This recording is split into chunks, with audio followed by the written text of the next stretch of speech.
champion prevailed, defeated the villain, now pour him some ale. Toss a coin to your witcher, oh valley of plenty, oh valley of plenty, oh. Toss a coin to your witcher, oh valley of plenty. Toss a coin to your witcher, oh valley of plenty, oh valley of plenty, oh. Toss a coin to your witcher, oh valley of plenty. Toss a coin to your witcher, oh valley of plenty, oh valley of plenty, oh. Toss a coin to your witcher, oh valley of plenty.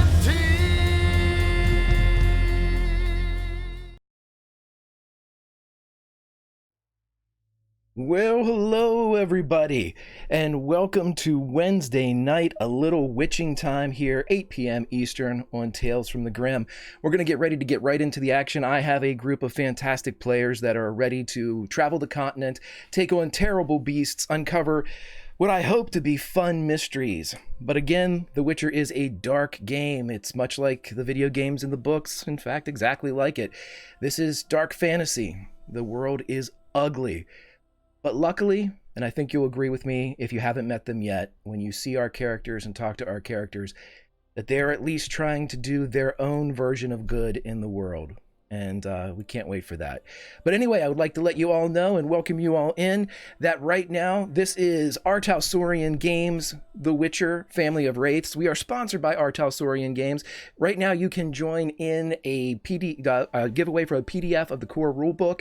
Exclamation point PDF in chat enters you immediately. At the end of this session, we will be giving away a PDF of the core rulebook. It is fantastic. It is really, really a fun system. Even if it's just to read, it's a good read. Sit down and enjoy it. Also, we are sponsored by Roll20. Roll20 is our virtual tabletop of choice here. You'll get to see some of the assets in play a little bit later whenever we get into the story a bit. But this is a place where you can go even if your party has disbanded because of geography spread to all corners of the world. It doesn't matter. Go to www.roll20.net/start/Tales from the Grim, and you can sign up for a free account. You can get the band back together and start telling your own tales either here in the world of The Witcher, Dungeons and Dragons, Cthulhu. They have it all over there, and they are ready to provide you with a tabletop to put your stories on. And so everybody, with that being said, I would like to let you know how you, the Legion, can directly affect the game that you're about to see. If you look below me, you can see that there are donations available. Several of these have already been brought into play to great effect. If you would like to make it more difficult for our players, there's a donation for that. Winds Howling. If you'd like to make it easier for them, there's a donation for that. How do you like that silver? But there's a lot of other things that you can do. We can bring in the Kingslayer from the video games and the books. Letho can come in and provide a unique quest. Should something like that be triggered, a conversation will be had between the donator and myself, and you will affect the course of the narrative. You will pick how that story plays out. Again, here on Tales from the Grim, it is a collaborative story. None of us are weaving their own version of events. We are all sitting down to tell a tale told only by the tongues of many. And so, Legion, you are, of course, involved with that as well. Also, you can bring in the Wild Hunt, which completely changes the campaign. Or, if you're ready, you can take your own Trials of the Grasses. Become a Witcher or any type of class in this campaign. You will be featured in a solo flashback episode. And of course, you will join in with the group as a canon for at least one session, depending upon your character's need or survival. Now, with that all being said, there's one last way that you can help our group. I'm going to put this up in chat right now. If you retweet our going live tweet, here is what's going to happen. At 20 retweets, I will give every member of the party 1 + 5 on any roll of their choice. This could determine the difference between life and death, a hit or a miss. In addition to that, if we hit 30 retweets, there will be a gift given A master alchemical formula will be given to the party. This is something that can be used by the witchers, by the bard, or by the sorceress. It could be Talgar's Tears, Circanian Fire. It is a master class alchemical formula. At 30 retweets, Legion, you will gift it to the group. But that's all that. Now it's time for a tale. Shall we begin? We look down on the small, fortified hamlet of Bilt's Hollow, nestled among the Kestrel Mountains. It is surrounded by a sturdy wooden palisade with tapered spiked tops. This town has recently been the site of a reckoning. As the party returned, hoping to find their injured comrade cared for, instead, their injured comrade, Sheila Loon, an elf, was found hung from a tree outside of Bilt's Hollow, her ears removed, a smash of the prejudice of the time. There was a confrontation. The money that the Witchers were owed was paid.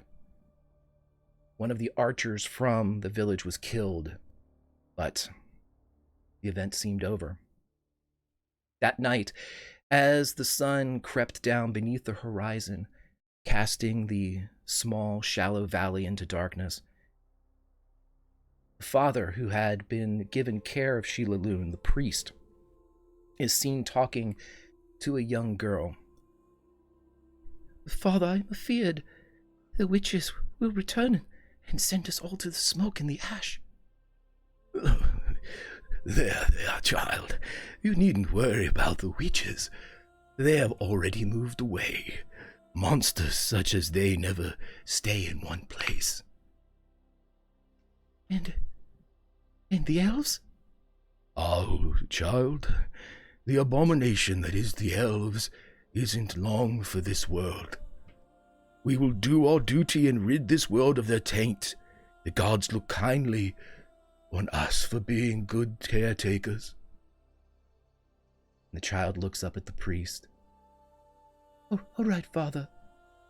And slowly the man of 80 summers gets up, cracking and popping in joints that seldom have the mobility that they used to.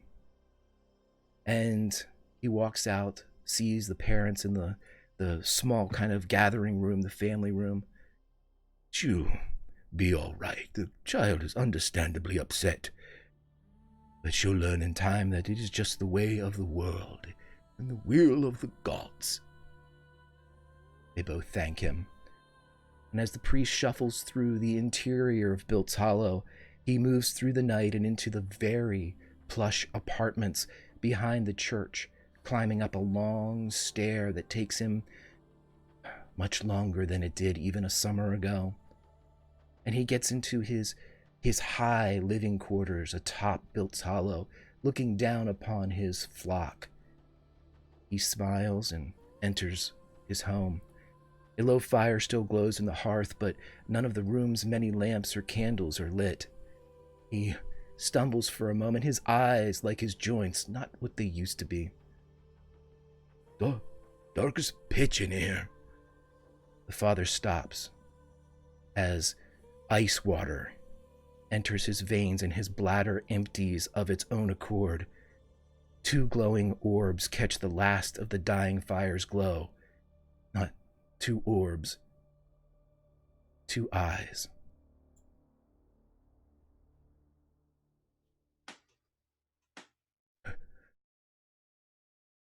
Medusa steps out of the shadows, sends his sword out into an arc, slashing the priest's throat.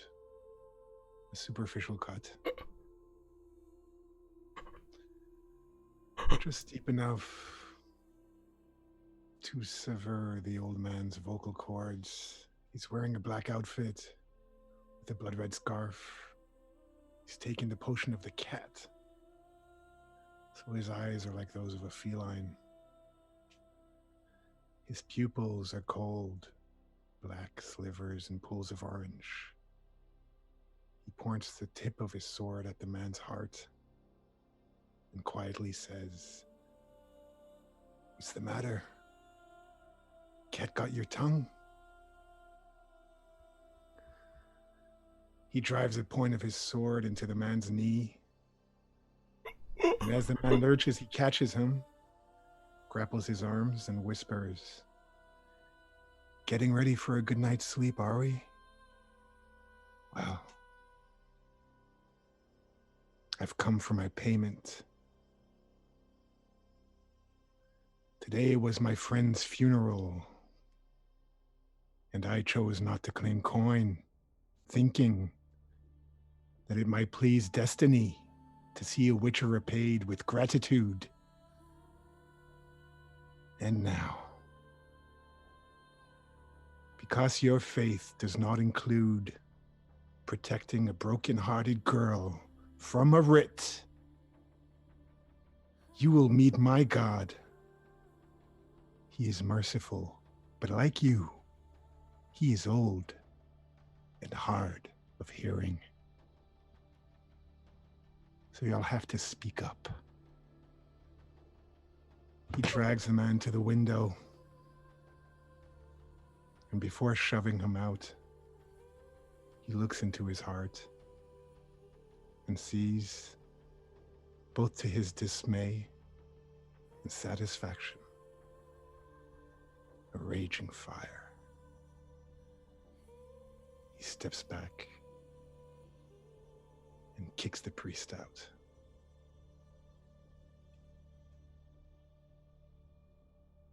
Deuce's god does not answer, but the fire does.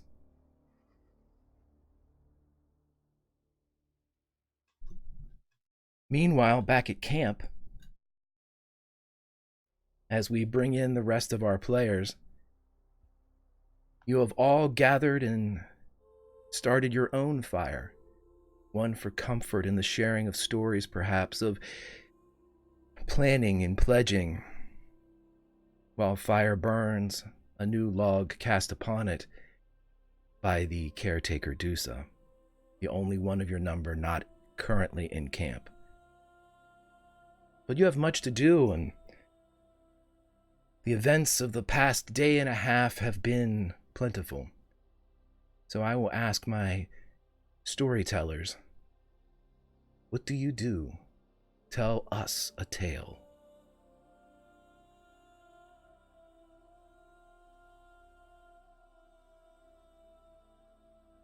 I would probably be quite quiet for the remainder of the journey to wherever it is we're taking refuge for the evening. When I get there, we'll proceed to take off my armor, strip down, have a look at the wound that is raked across my chest, almost cutting me from shoulder to hip. Mutter something almost unintelligible in Elder speech, and sit down to take out a small kit of bone needles and stitching, and I will begin to take care of my injury. Do you want to ask someone else to help you with perhaps some first aid? Or are you doing this yourself, Eris? I think for now he's doing this himself. He's not shying away from anyone.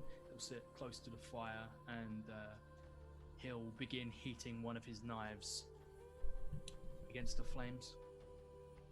Just rest it close to the edge and just let the flat of the blade heat, and he just gets on with it. Wim would notice Eris doing this, and he would move some things out of the way, take wherever he was sitting, and instead of crouching down near him, move the thing he was sitting on closer to Eris. "Hey, let me help."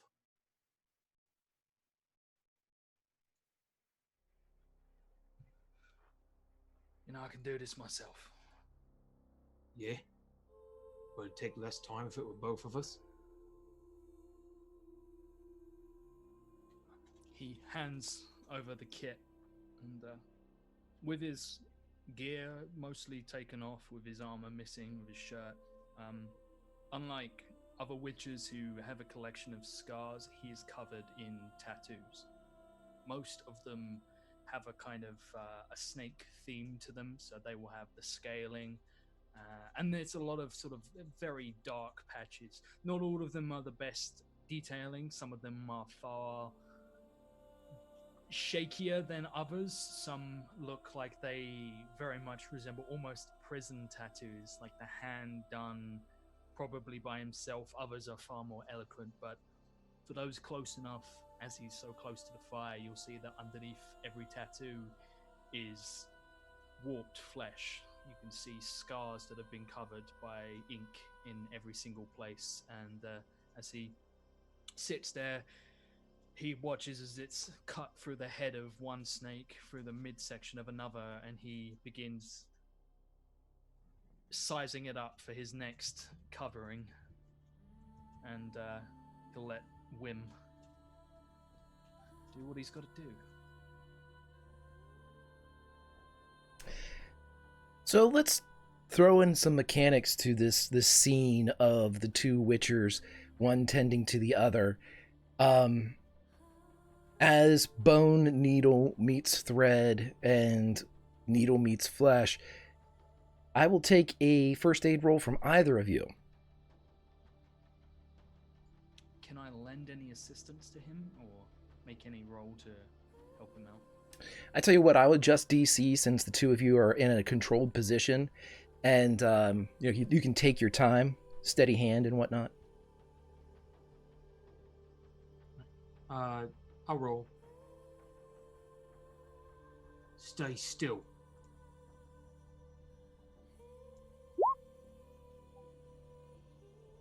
With a 14, the DC was actually 12 down to 10.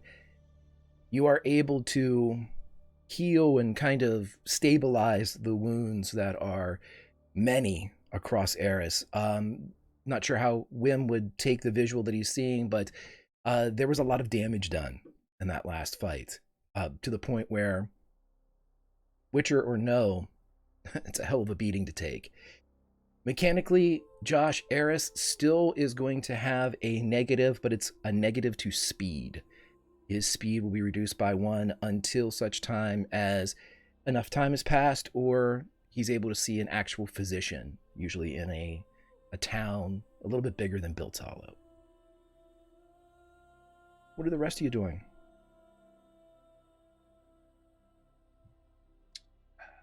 Eric is watching this, and this sort of is sitting next to Sheila Loon's body, just next to the body. The body, I imagine, is now wrapped as we are on our way to send her off. But he's just sitting sort of in between her body and the fire, and he watches the relationship between these two witchers as they sort of develop. And he also watches Becky Breaker and Igor in their sort of corner of the camp. And he then turns to Varen. And he says, sort of clearly a lot is on his mind. He's thinking a lot. And he says, "Good Mistress Varen, if I might ask, earlier you said, pardon me. Earlier thou had said something curious. What didst thou mean of Redania?" I need you to be a little bit more precise about that, sir. There's lots of things about Redania that are crap right now. Perchance what?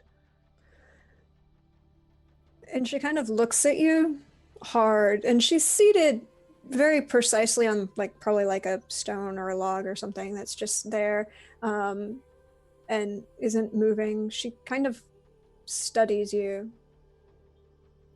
and then looks over to Eris and Wim. So, politics, Redania, current king, do you know who that is? No. I'm afraid that I do not. Okay. Do you know who Philippa Ironheart is? Nay. All right. Well then. Philippa was a member of the College of Mages. She was to aid Redania. There were some, according to some, that she advanced beyond her purview, scope. She became regent when Prince... what's his name? Radovid? Radovid, thank you. It's like I only had Rasputin in my head, and it's like, no, it's not right. You're almost Radovid. there, right? It's almost right. But she became regent when Radovid was a child. Radovid's mother claimed that Philippa helped her, Radovid's father, along, and Philippa stepped beyond boundaries and kept Radovid too far, and he took certain religious desires, and it's not safe to be anyone who's not normal in Redania anymore. So, the current king of Redania is King Radovic? Yes. Radovic. And he is on some sort of crusade against everyone? He doesn't like mages because he doesn't like Philippa. He's embraced certain religious tenets, so he doesn't like anyone who's not human. And by that he defines as, well, he doesn't like elves, he doesn't like dwarves. I don't know that anyone's really asked him about his opinion about halflings at the moment, but can't really see him saying good things about them. They don't have a lot of good things to say about him. I see. Is he young in his reign, or is he old? I believe the gentleman is merely just turned in 21. I see. Well, and you can tell he has a question on his lips, but he's very uncertain if he should ask it. There's a real hesitation there in this moment. Ask it. If you don't ask, then you don't know. And if you don't know something, that's when you make mistakes. That you should Indeed. know and go from there. How have the elves in the elven lands to the east responded to the developments in Redania?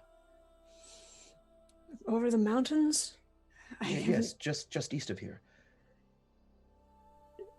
I've never actually been over the Blue Mountains, and they kind of have No, some... mistress, I mean the Kestrel Mountains. The elven lands to the east of the Kestrel Mountains. And she turns and looks at you. Master Bard. Yes. There aren't any elves in Kedwin anymore. How long has it been since you've been here?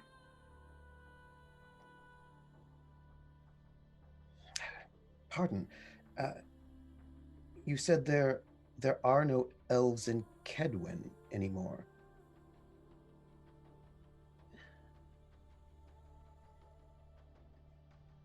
Did you miss what I said? I figure you've been gone for a while, if you don't know that.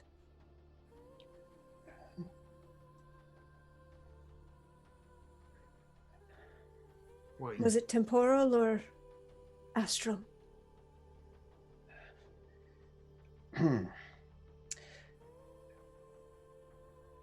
I had a request for the gathered gentles here. It is something small. There is a place not far from here, not too long of a ride, where I have some small trifles that might aid us when we go to speak to Mistress Kelhello, the Magus Regional of the North. Having such items may prove useful when we speak with her. If we speak with her. I don't want to shatter your bubble here, Master Bard, but do you have the ability to walk up to her and say hello? Because it's a mite hard for me. I haven't performed a proper introduction yet. And I don't think our good friends, Master Harris and Master Wim, are on speaking terms with the woman. Wim seems to just pay attention at the mention of his name. What woman? Kelhallo. Oh. Magus Regional of the North. Don't think so. I'll never hurt to find out. I'm a pretty even keel, good looking person. That you are, Master Wim. But if you need to pick something up, then Master Bard, I'll go with you. Or if you need actual protection, talk to them. Methinks it should not be. Well, that might depend. I do know that monsters roam the lands in great numbers. That is indeed why we have witchers, because of the great danger outside of civilized spaces. But where I think of going should not be so far. But perhaps it would be good to have a witcher or two alongside us. Speaking of picking things up, he looks down, probably still half stitched up by Wim at this point, with needle and thread still protruding from his chest. You struck a deal with me. I did. So I'd be asking about your musings right about now. I have many. Well, as you said, I'm gonna need you to be a little bit more precise. You gave me a rock of blue meteorite. I gave you a rock to study. Aye. And then, of course, we had to run after you to save your life.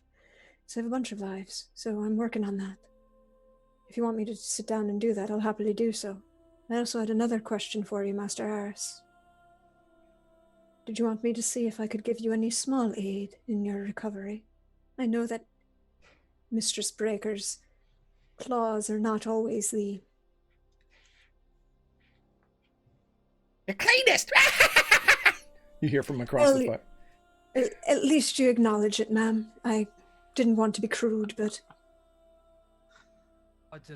If I develop the sniffles, I'll let you know. In the meantime, I'm more interested in that rock. Thanks. Aye, all right.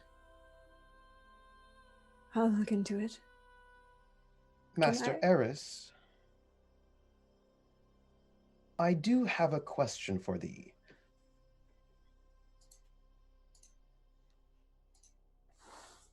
Dost thou think of us as allies, or art thou allied to no man? I'm allied to a man. He's just in the ground.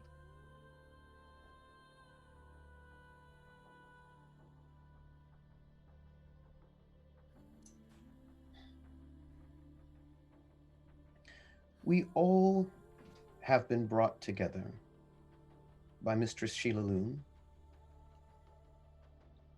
Everyone here, well, the Witchers and Mistress Varan have a connection to the departed Ezekon of Kreve. Surely that must make this assembled group allies. And yet, thou stays not with us. Where lies thy heart? Point of clarification. Might as well get it out of the way, since we're almost all here. Been traveling with you folk a short while. That's fine. Safety in numbers. There's some merit to that. But a distinction that needs to be drawn. There's me, and then there's you. There is no us. Not out here. Not now. Not likely ever. It's not a personal thing, believe me. But I am here for a very specific reason. She's holding on to it at the moment. Once I know more, then I'll make my call. How profound. Is your score not different from a mountain? But when it rains, there's a fucking landslide? Maybe with a landslide.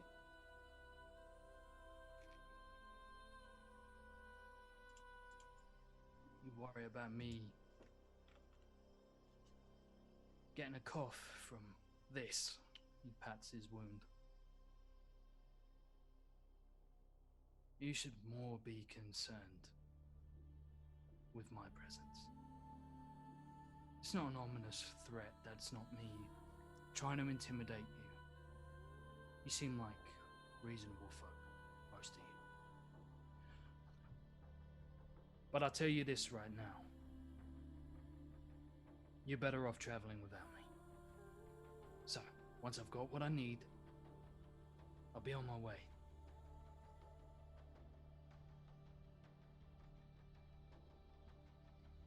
I'll take that bet. Master Eris, I wish Master Dusa were here for this conversation, but there is a mystery in the death of Ezekon the Witcher.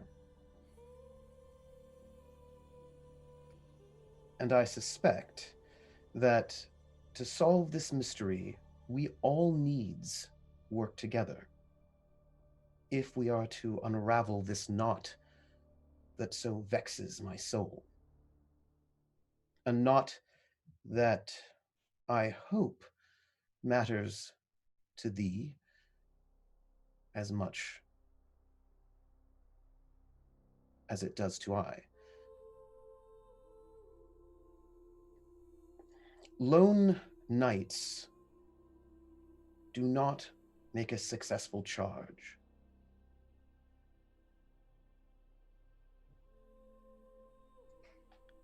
You seem like a wordsy kind of fella. So you got me on the back foot there, but there is another way. You can speculate, you can hypothesize, you can ponder long into the night, you can stare longingly at that horizon, or you could ask me the fucking question. If you want to know if it matters, then yeah, it does. How he died, why he died. If anyone else here is curious to answering that question, he turns to look to the sorceress. Then I need you to look at that rock. As you turn and look at her, she's got the rock out in her hands and her eyes are mostly glazed over. It's kind of just sitting there. And you just can feel a slight chill in the air, just kind of wafting off of her. Not a lot, but you can just feel it as it's going through. And she kind of raises them up and looks at you.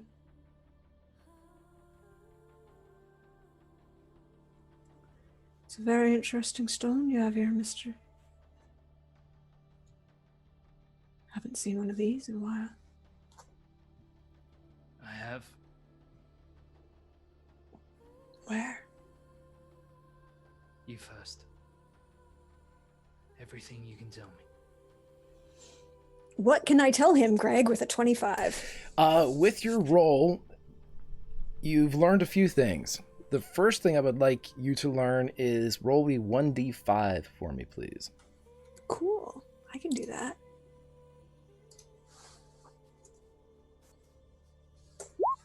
Two. In handling the stone, I need you to lose 2 stamina. This is blue meteorite. Before Dimeterium, this was used to kill mages. Blades were fashioned from this. In addition, you can tell that not only is this still have that leeching quality that was so desperately utilized in the past until the source simply ran out. Strangely enough, perhaps ironically, there seems to be magic locked within this stone. I do have questions, though, Master Eris. And you can look at her hands and you see that she's holding them, and she's not fighting against it. She just has it in her hands. Is there a particular reason you felt a need to see if I would... What? Stop casting? Be harmed by it? If I wanted to know if it harmed you, reach behind my back, pull the blue meteorite dagger from my belt and stick it in the ground in front of me. I'd have used a blade, not a rock. Well,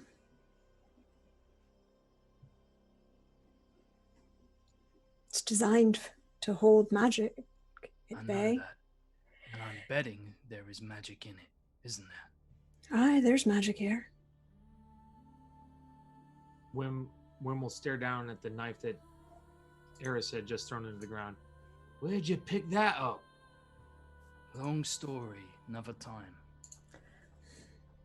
I mean, is there a particular... You want to know what kind of magic it is? Yes. Aye, well... That's going to take a mite longer. I've got all night. That's good. Now, whether or not Varen would like to admit this, the magic that's locked inside is something that is beyond the magical arts to access. In fact, it seems designed so. This is going to require somebody of a scientific or craftsman quality, somebody that knows meteorites. You would know simply because of being a citizen of the North that in the city-state of Hengfors, there is such a craftsman by the name of Ananias of Hengfors. This person could potentially access it, and then once cracked, maybe you could read it. Well, you're not going to be real happy, Master Witcher. Rarely am.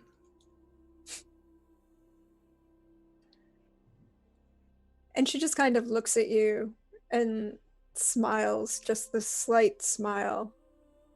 It's the first time she's kind of laughed that you've seen of her.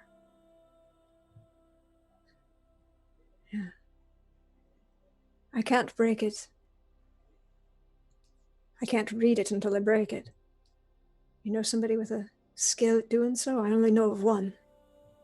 nearby. So do I, but again, we set fire to him, so Oh, I know another. then I'd be very interested in that name.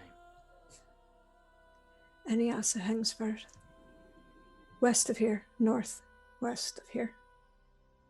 That's not far. Oh, a couple of days, maybe a week at most.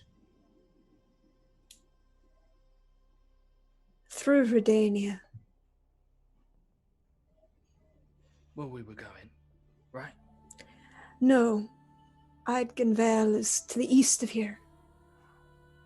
Well, then I'll be having the stone back before you're off.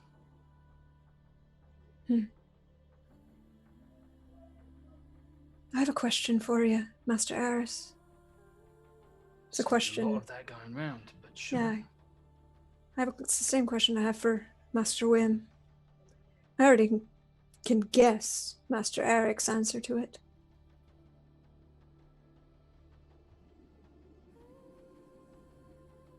Do you care about why Ezekon was murdered? Or just who What did question it? is that? Of course I fucking care why. I ain't spoke to him man in 5 years. Longer. 10? It doesn't fucking matter. You lose track. Yes, you do. What's that tone? Huh? Why you fucking coming at me with that tone? I weren't directing that tone at you. It's not always about you, Wim. We done here.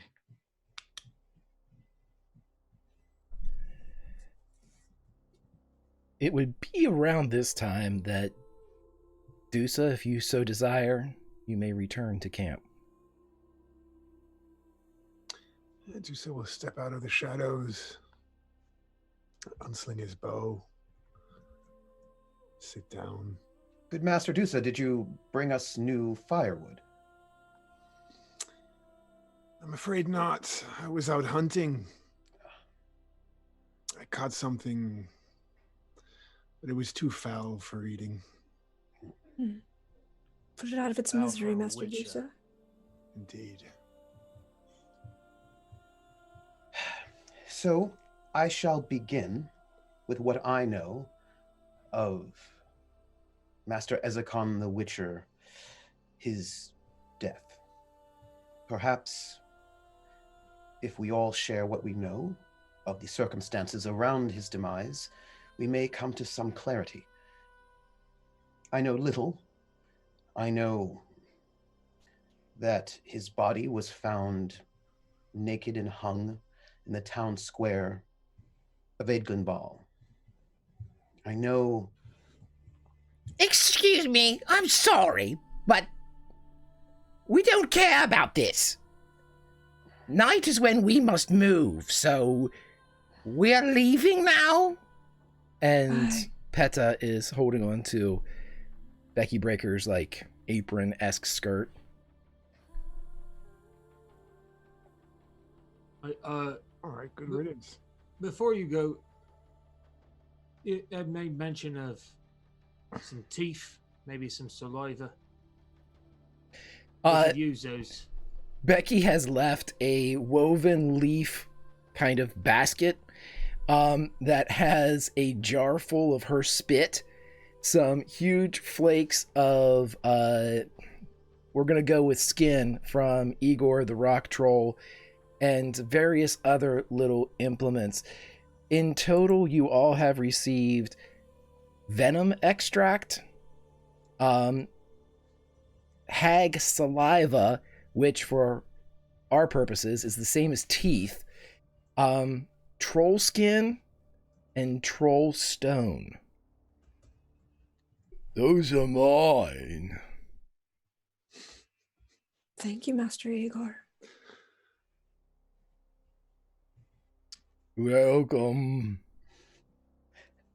Eric stands and bows to Becky Breakers and also Igor, and then to little Peta. Fine. Nods. Well, witches, we're off. And Igor picks up both Becky on one shoulder and PETA on the other shoulder, and that singular thunk, thunk, thunk. And stay out of trouble. From the night.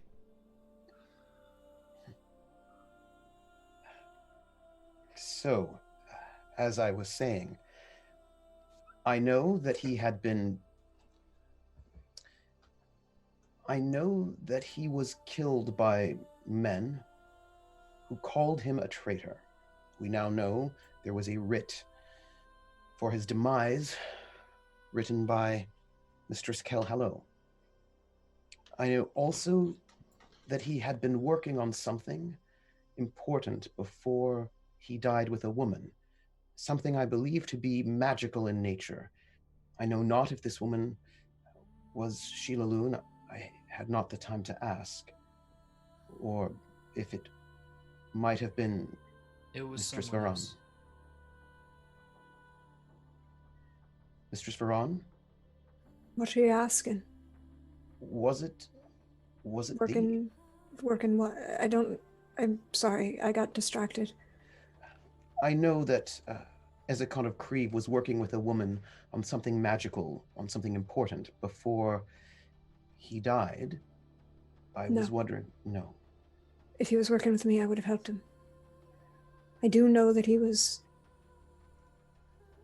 drawing attention to himself from the wrong source of people.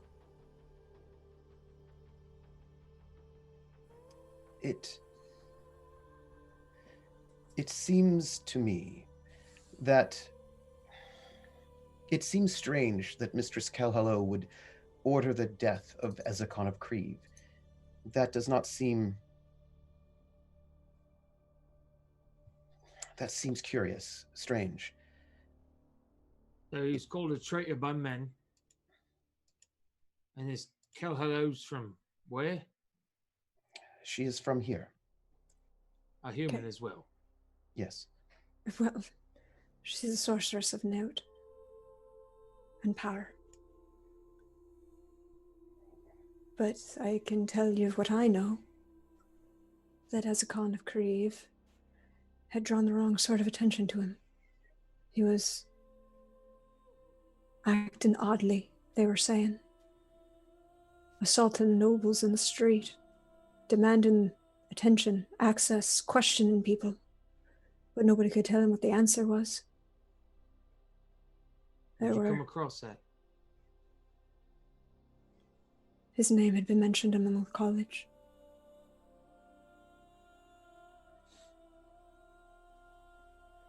Without knowing the answer, the only thing I can fear is that somebody convinced Kelhallo that Ezekon of Kreve had gone mad and was a danger to others.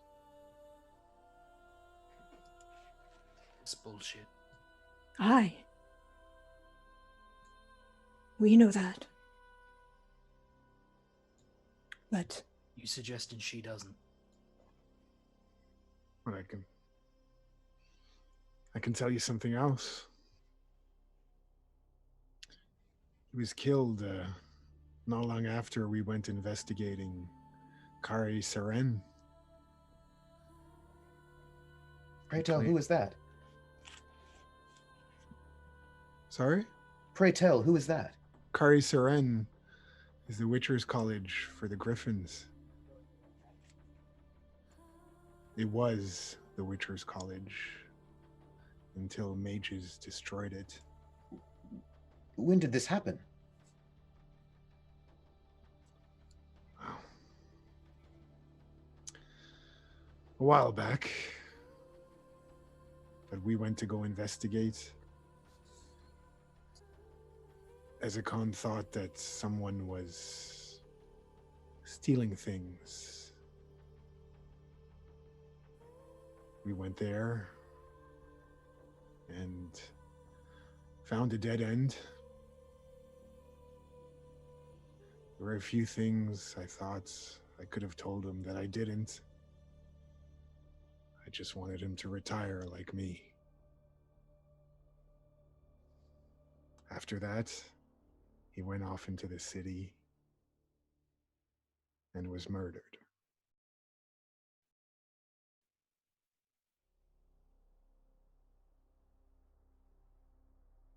How soon after? Before today, when's the last time you saw him? Would have been just a few days, JF. 3 or 4 Yeah, days, yeah. A few days. I told him to come look me up in the countryside, come hunting with me. I thought he had given up.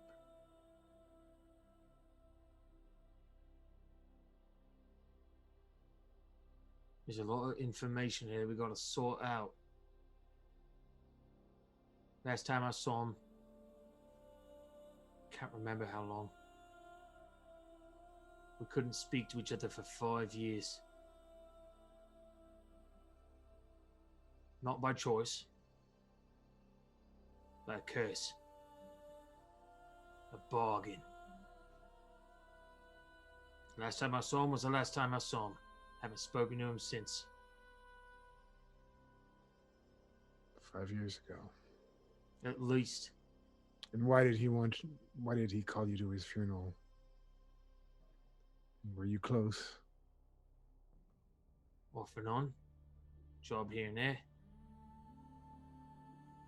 He laughed at a joke or two. But he respected things I enjoyed. Saw something in me, maybe. Not sure. I used to keep to myself. He'd call on me from time to time. Only knows a few people. There's not a lot of people that can do what I can do. So, makes sense. See where it's coming from. But I'm far removed from the information you're sharing here.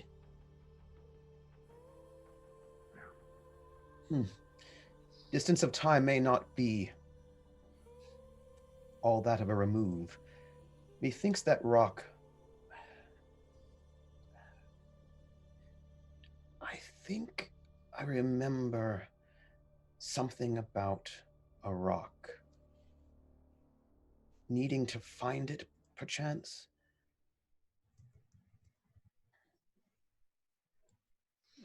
Oh, maybe that rock was stolen from Kari Seren. Maybe that rock's the rock that Varen's holding right now. Perchance.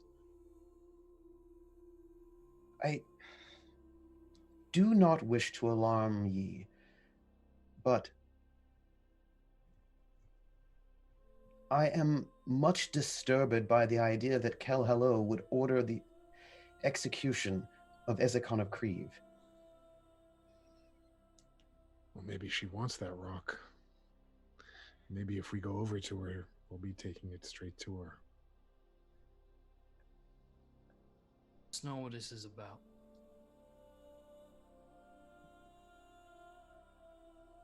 If he were on the verge of doing something important that had to do with that rock. Gentles, I think I may have been the last to see him alive. And my understanding is that at that moment he was close to a breakthrough in his goal. I find that passing strange that so close to the finish line, he was then executed by someone who, by all rights, should have protected him and cared for him. And so that is odd to me. It seems too coincidental. How long ago? When I saw him last? Yeah. I saw him... If we say JF saw him, we'll say 4 or 5 days ago for JF, you would have been 2 or 3 days ago.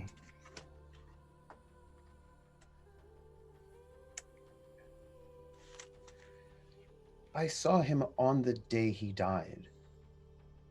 Do you know what his goal was, Master Eric?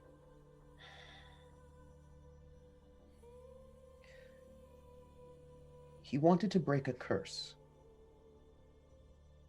is my understanding. What curse? A powerful curse, an old curse. On whom? Eric looks very uncomfortable. Speak up. On someone that he cared for greatly.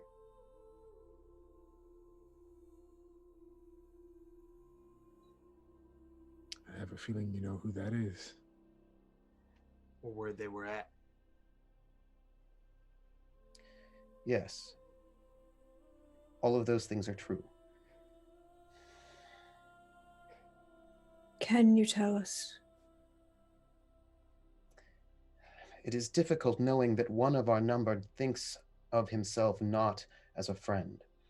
Harris doesn't matter in this. I can vouch for him. Agree. He's good.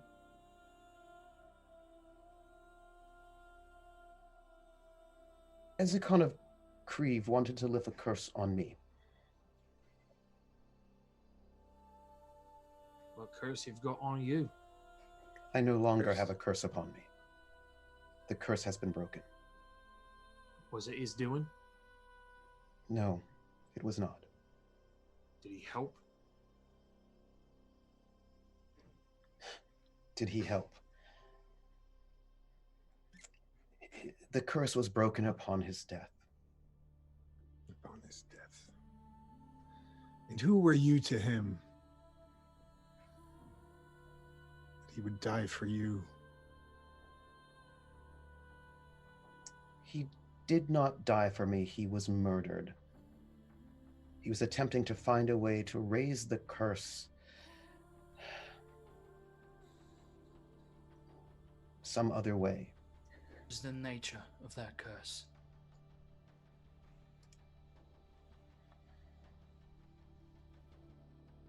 It is a curse given because of dishonor, because of I broke my word. I let someone die who should not have died. And in grief, the mother of that who died cursed me. Curses are a bit more involved than that. You gotta sacrifice a fucking baby or something. Not all the time. It was a baby who died. Well, There we are. Let a baby die. I did. I have a question for you, Master Eric. Yes, Mistress Veron. Who actually cursed you? Her name. No, not. you know how long ago the curse was laid?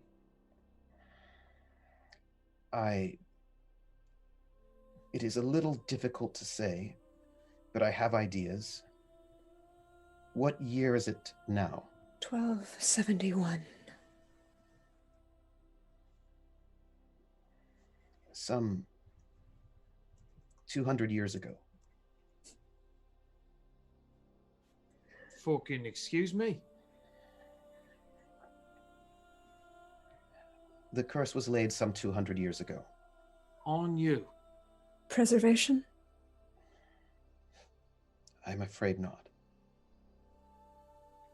If only it were something like that. Petrification? No, I was turned into a monster. Something unclean and undead. Why? She had power. Real power.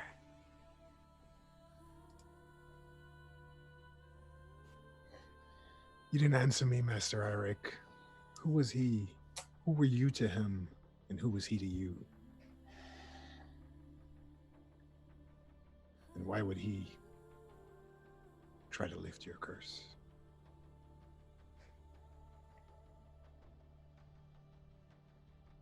The babe that died in his stead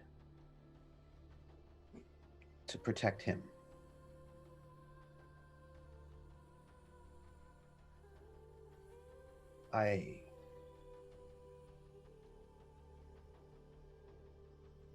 Adelbert is his name. Ezekon's name, his real name, is Adelbert. And he was my son.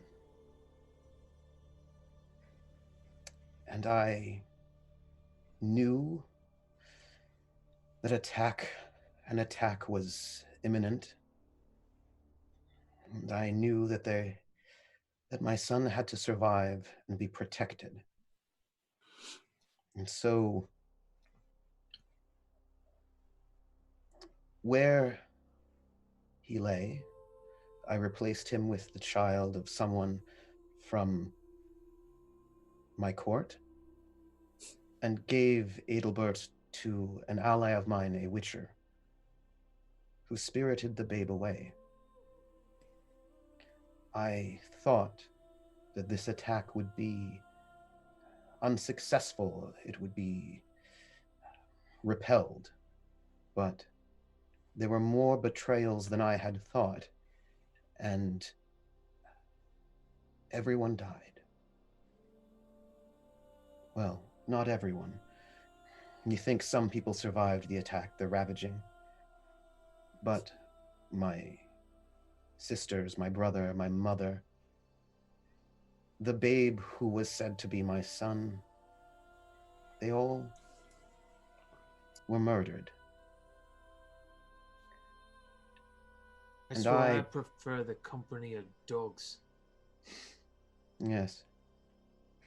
And before I could be murdered, I was transformed into a beast. And I roamed the mountains and countrysides as if in a dream since then. Until my son could lift the curse upon me. But it was lifted through his death and not through the ritual that he had planned.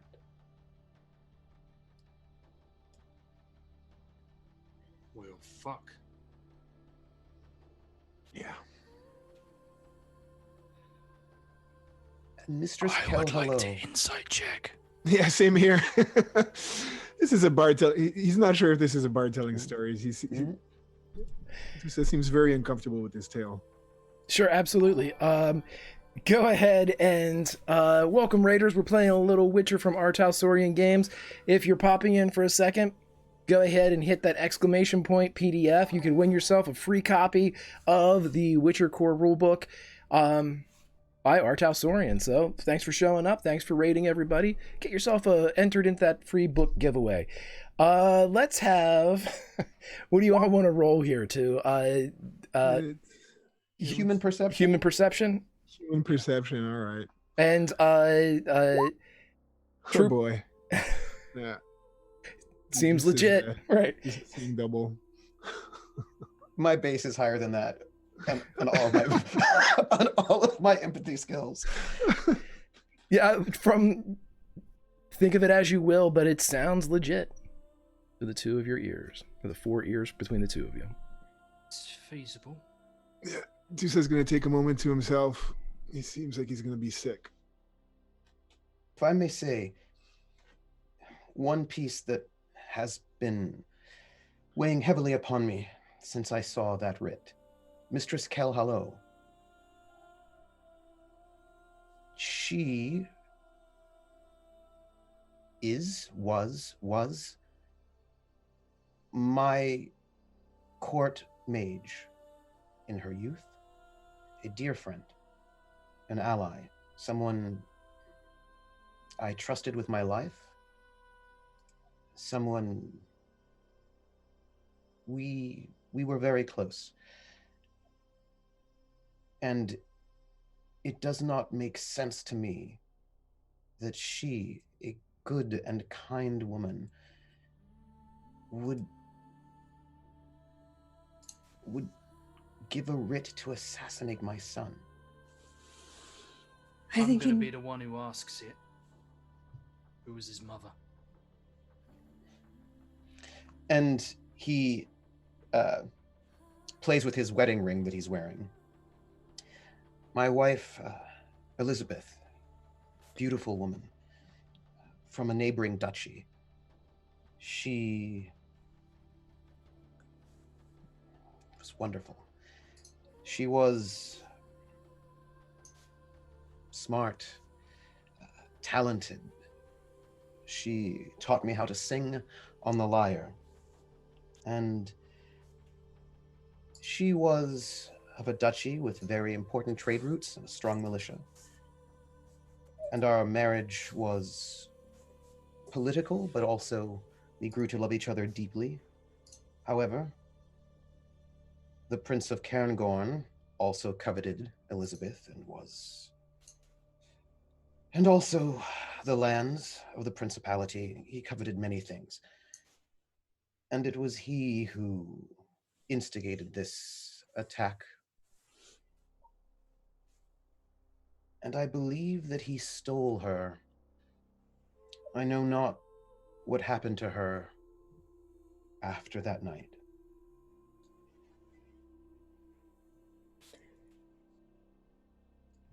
I turn and look to the sorceress for a moment, frowning. You're all taught, so one day you'll be advisors, right? Aye, that's what we're taught. So you must know bloodlines. You must have been taught histories of kings, queens. Lineages, politics, who's in power, who should stay in power. And I can tell you, Master Harris, that no graduate of Aretusa will ever give birth to a child to rule the kingdom. Ever.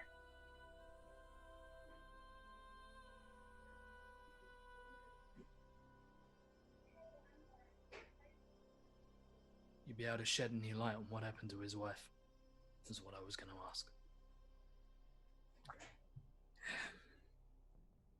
Sir, what is your name? And title? I'm Prince Ezran of Rylashtilan, the lands just to the east of here. It's a principality. I spoke to Mistress Sheila Loon, and I gather that, well, that Cairngorm is no longer a principality, and there is some other... The world has changed. I think my home no longer exists. Aye. It hasn't existed for years.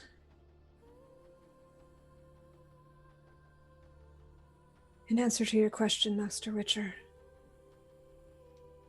I would have to sit down and actually go through some records. But the principality that he's talking about is now subsumed into all of Kedwin. This, I assume, is a new kingdom. New is a relative term again. Shortly after the period you're talking about, Kedwin was unified into a nation. So, 200 years, give or take. I see. I wanted to go to my old estate. There is a pendant there that Kelhallo gave me. I thought that it might help when we speak with her. And of course, my signet ring, small things. Small things. If you'll excuse me, I'll go get some water and we can determine if your estate still stands before we drove riding after it. If you're willing to, Master Witchers, Trust me in that. I perhaps should also say one last thing that may have bearing on all of this. Kelhello and I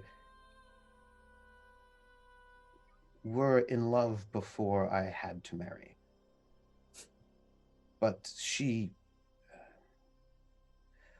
understood, as did I, that for those of status and station, duty comes before love. And we both made peace with that. And, well, I do not believe that she would ever wish harm upon me or my son. Good sir, you're making an assumption here. A rather dangerous one. After what has happened, you must be next. No, that's a secondary assumption. I was going to go with a more basic one. You're assuming that Kelhallo knows that Ezekon of Kreve was your son. She knew. Are you sure? If you went to the effort of hiding him, sending him to Witchers.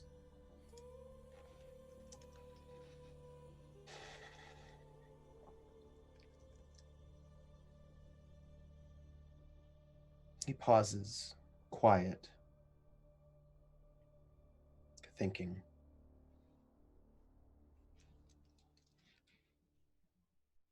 I told her everything. All of my thoughts and dreams and hopes, all of my feelings of how we might make amends to the elves after the massacre, how we might make a better world in the future.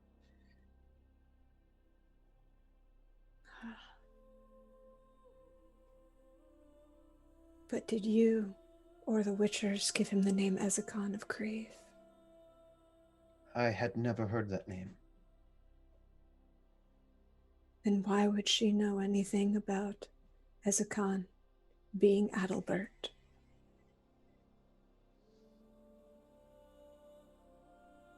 Perchance she knows not. If you'll excuse me, I have some water to collect. Here you are, Master Eris. And she flings the rock at you as she stands up. Yes, and at this point, Dusa, getting emotional once again, will engulf Arik into his arms and hug him until it becomes uncomfortable. Eric just weeps because he couldn't, when he saw his son being put to the flame. But now he can. And he just weeps for the loss of his son. And that someone else knows who he is. I guess Dusa will join him.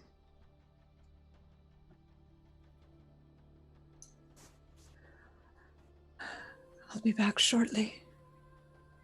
Don't worry. I know how to find you if I need to.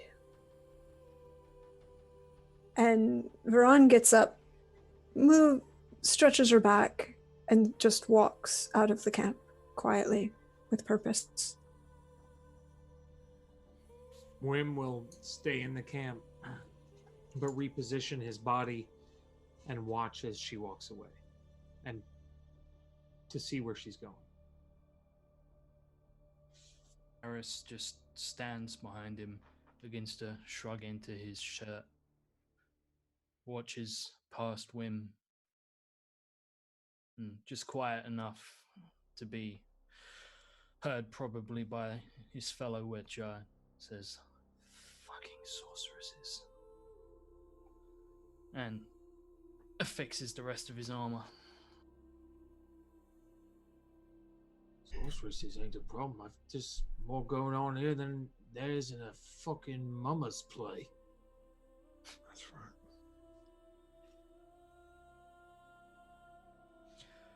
What about you, Master Aris? How did you know Ezekon of Kreve? A month ago, I was out in Skellige. And I was happy there. Look, I don't have a heartbreaking story for all of you, unfortunately, alright?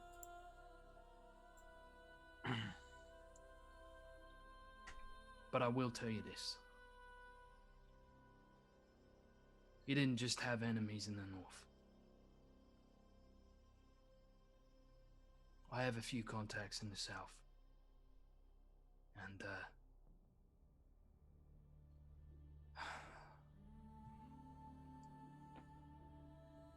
Emir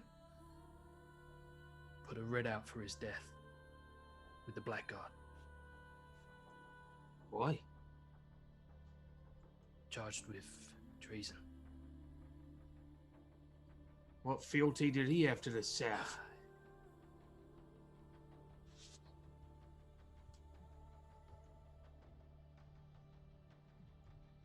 Eh? Look. He talked to you, you said about 5 years back, right? He say where he'd been. Not really. We don't talk much. We were investigating some curses. Strangely enough. Yeah, funny. A lot of that going around, isn't there? Look. Ezekon, he was into some shit. And that landed him in a spot of bother. And he ended up locked up for that. What kind of shit we talking? Oh, you know, doing his job. What's to do with curses? But he Thrice a curse. Hmm? Thrice with curses. Yeah. As I said, a lot of that going around. But look, he ended up locked up. Just him? No. Go on. But you really think I've been avoiding you all these years? Yeah? Or pull your head out your ass. I was beside him. We did 8 years in a Nilfgaard jail. Both of us. He gave you those fancy tattoos? Some of them. Shitty artist, didn't he? No offense, Eric. What'd you get in there for? Treason. Same thing we wanted back in there for. Why didn't they kill you? Because we're useful. And we learnt that recently. Nilfgaard loves a witcher in jail. There's always a use for them.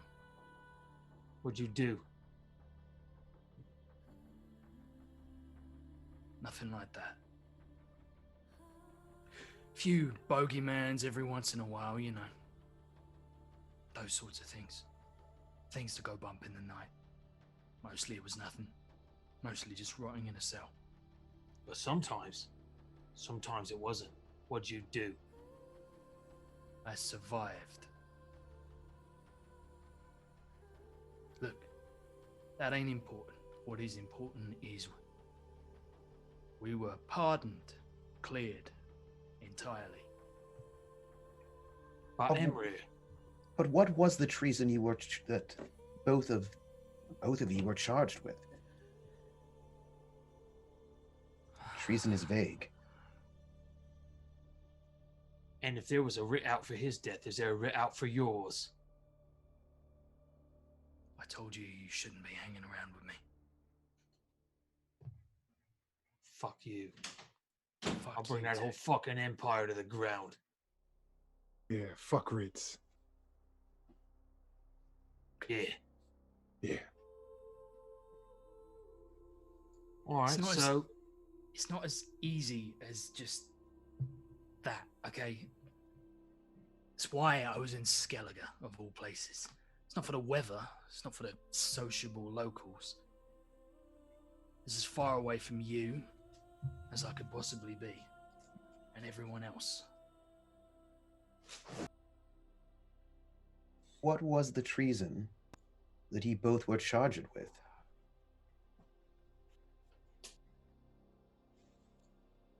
Same thing that got him killed.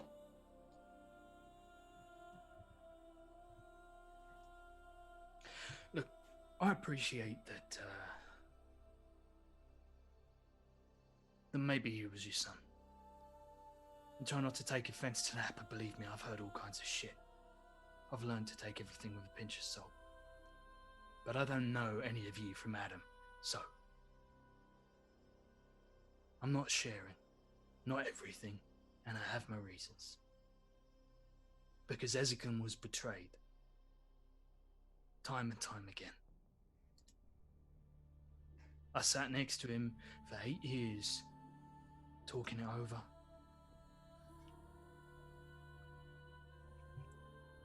Talking about the things we were doing to keep our heads. Things we should be doing. Trying to figure out who it was who ended us up there.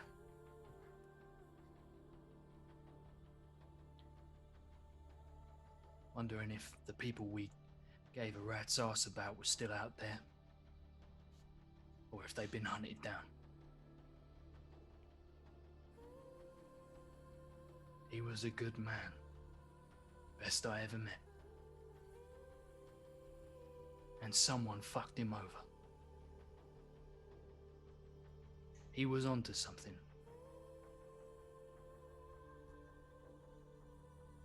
Someone else knew that, and it cost him his life.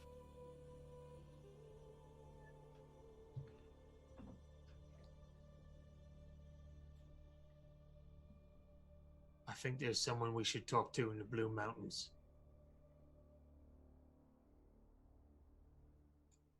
Who's that?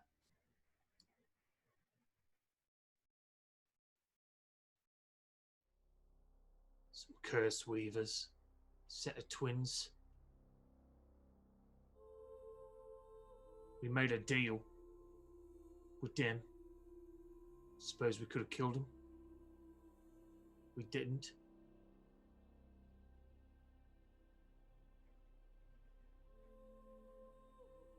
The curse was that Ezekon and I couldn't speak for 5 years. In exchange, we'd get some information as to who laid the curse, when we were in proximity to the person that laid it. Now, I made the curse. I made that wager, and Ezekon's dead. So, since I treated them kindly and didn't rip them limb from limb, maybe we could go there and they can shed some light on the situation. It was then. They put the leech on him. They didn't touch him. I was there. No, you fucking idiot. You fucking watch your mouth. It's a Easy, curse. boys. It's a leech curse. That's what we got arrested for. Fuck! How come it ain't on me? Oh. Ezekon was cursed by someone. And that someone, he was trying to figure out who they were. We didn't have the time for them to lay a second curse. There was one curse, and it's the curse that we couldn't speak. But you said that you'd know if you got close to the person who cursed them. Yeah. And I ain't known yet. He didn't know either. Is that ability one that thou still hast, Master Wim? To know any time you were in the proximity of one who laid a curse upon someone else?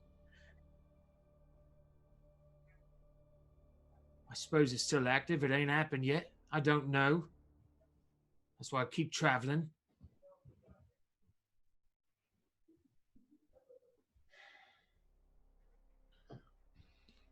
So, if thou wert in the company of Mistress Kel Hallow, and she had been responsible for a curse, thou wouldst know.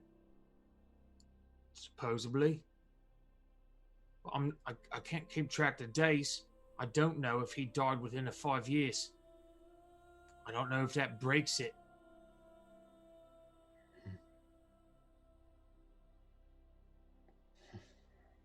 Oh, it's fucking magic. Vengeance. These people can't know when they lose. When you lose, you lose. You walk away. This fucking bullshit bit of bastards.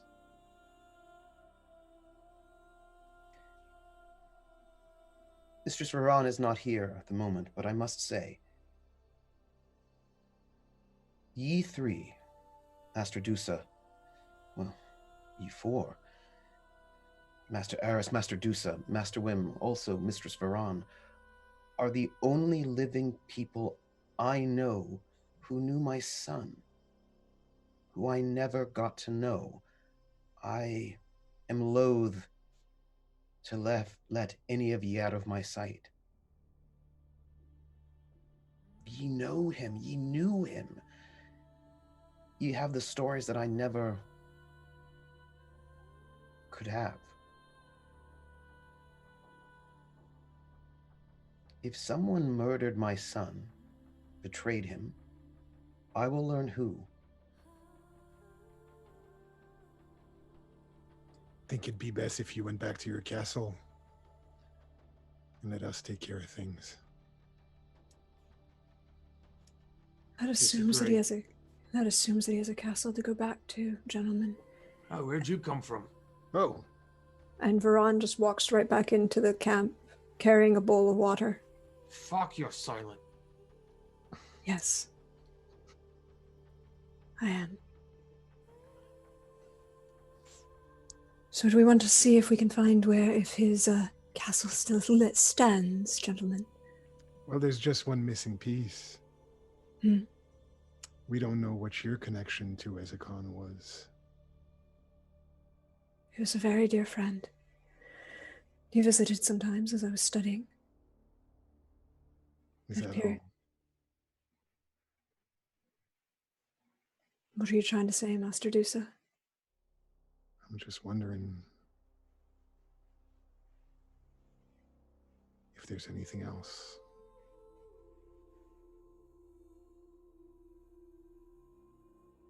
There are a lot of things else.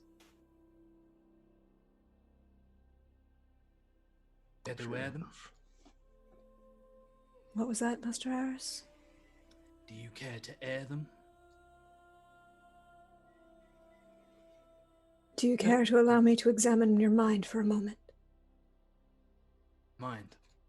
Aye. Takes that blade from his belt, holds out to Wim.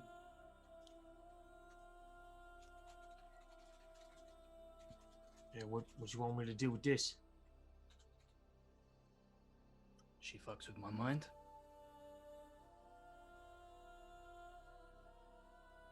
Yeah, but after I laugh a bit. Fair enough.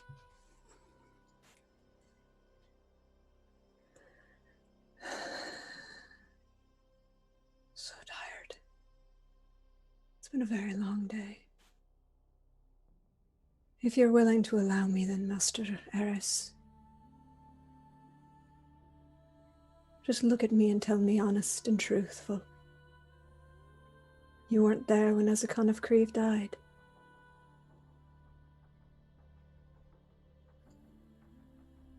I wasn't there when he died.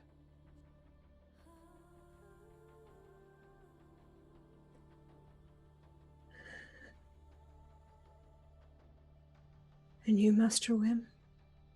Were you? Fuck no. Master Dusa? Hey,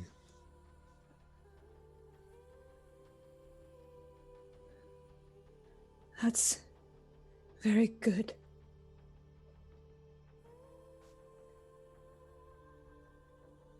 Because 4 Witchers were. Fucking what? 4 Witchers stood there while Ezekon of Kreve died. You got any names? No. That's why I was a mite hesitant before I started talking. How do you know they were witches? and how do you know they were there? Because I know someone who was. And she gave me this. And she reaches into her pocket and of her cloak, and all of her, she's still very covered, and reaches in and pulls out 3/5 of a head and turns to show the Witchers the eyes of another Witcher. Do I recognize the face at all as one of the men that I saw coming when Ezekon told me to leave? You do not, but they were all hooded. Mhm. Well, How many were there? recognize- Plenty.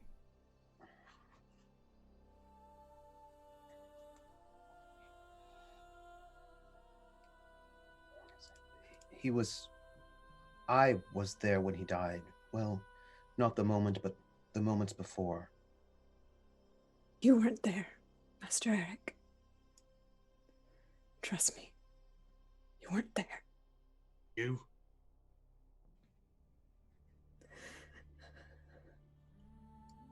You seem to know a good lot about this. You Can you- saw it. Can you keep secrets, Master Wim? I don't fucking talk to no one. I spend all my life in the woods by myself.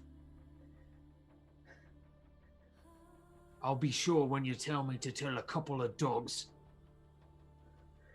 Oh no, I haven't turned anyone to dogs in years. It was only the once, too. Yes, I was there when Ezekon died. This gentleman tried to shoot me. He didn't last very long. Impressive. Get on with the story. What school? Are you holding? Here, you tell me. She kind of flings the head towards you. You're holding on to the head as a souvenir. No, not really. I was going to try and see if I could, well, maybe see a little bit more. Did you grab a pendant? It was a mite hard. Wasn't like I was really in a position. They Excuse armed me. with, or were they armored with? Anything you can tell us could help. It might be hard, but if you can look, it would do a great deal of good. If I could look. I'll look. And Eric just moves from where he's sitting, and he just sits alongside Varen. He doesn't touch her, but he just sits in proximity to her as a form of comfort. But knowing she's a little bit prickly, he does not touch her. He just sits near her. I'll look. Does Wim recognize any of the remains? Dusa's going to take a look as well.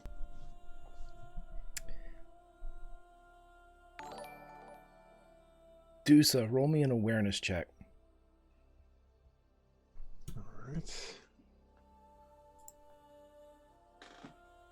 Yes. It's a 20. That's a critical. Oh, that's a roll. critical, man. That's it. You can hit the critical button. I assume it's going to be awesome. It's already awesome. Wim, you do not recognize the 3/5 of the face that's here. Dusa, you do not recognize it either. But you do smell something. Oh, fuck. Let me guess. Does Aris recognize at all? Or?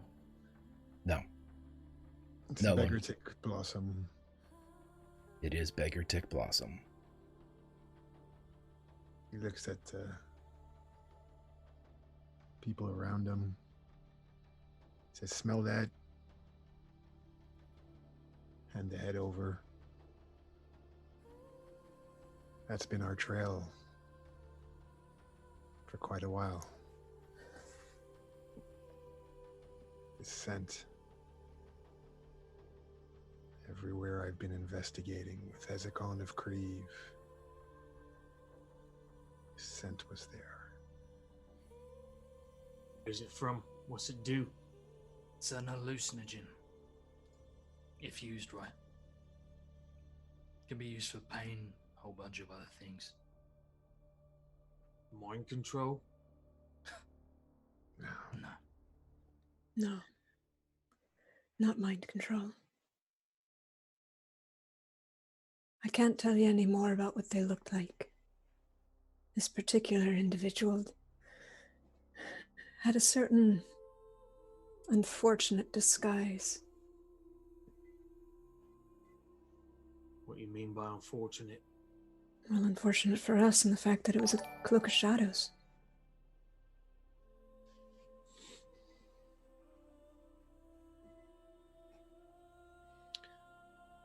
Mistress Iran, how did you know my son?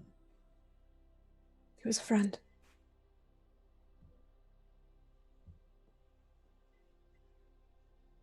I'm sorry. Why were you with him when he died?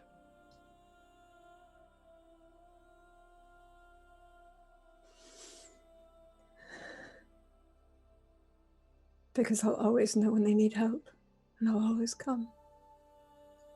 Doesn't mean I'll always get there in time. So you knew he needed help. Yeah, You weren't traveling with him. not at the time.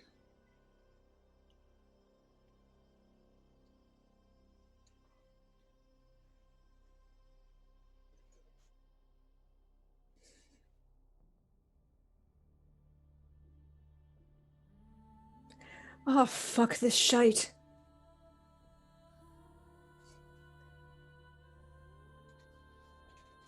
Well, Maybe it's So- time for a drink. Or 6. Would you look upon... The water, I'll look on the water. If you gentlemen will stand closer, it'll make it easier. You don't actually have to do anything, just sit there and be quiet and I can draw from you. The ritual helps if there are more doing it, even if you don't know what you're doing. Of course I will aid. What do you wish me to be looking for? To see if your castle style stands? If we can I find... imagine it doesn't. It's been a long time. Castles are expensive to rebuild. And you want me to see if I can see more about the death of Ezekon of Kreve? Because seems to be the direction where we need the most information. If it's vengeance we seek. there are 4 witchers and a sorcerer who's on my list, Master Wim. Like I said, it's growing in Link. Vengeance is all I seek. I swore a Gamerian blood oath at Ezekon's funeral, and as they say in Gamera, none shall judge me. I seek not vengeance, but justice.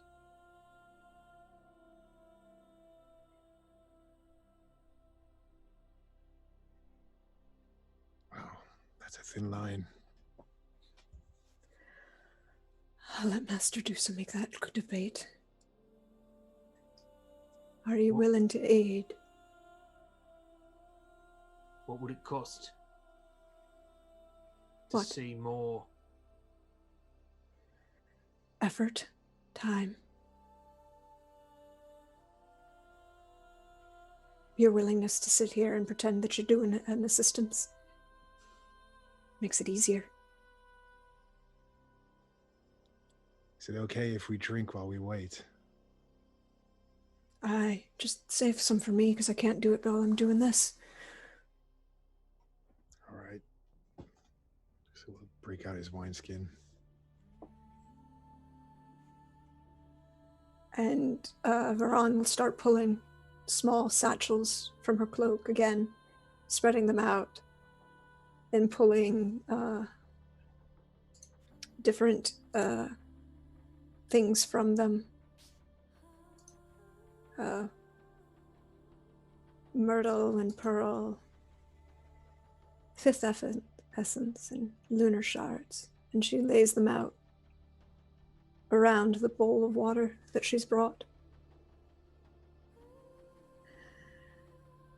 And she begins to cast on the water to see, to hydromancy.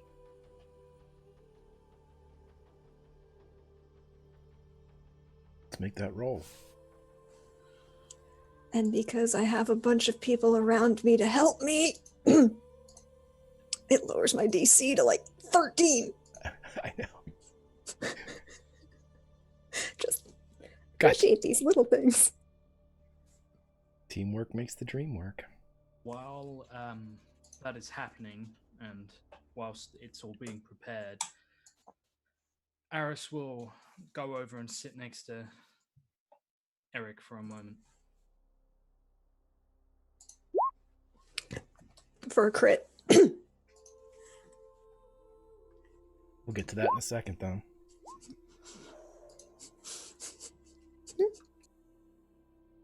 Y'all rolling real well in this game. I'm just gonna... This is when it matters, so like we have to roll well. I'm just saying, there's a lot of really good rolls in this game.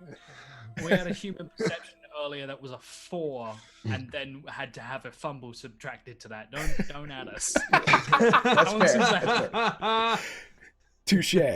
We're great at everything except trusting each other. We'll work on that. Let's have the yeah. conversation with Eris and Eric, and then because I assume the ritual takes a little bit, right? So, 5 rounds. So as this process is taking place, you two can go right ahead.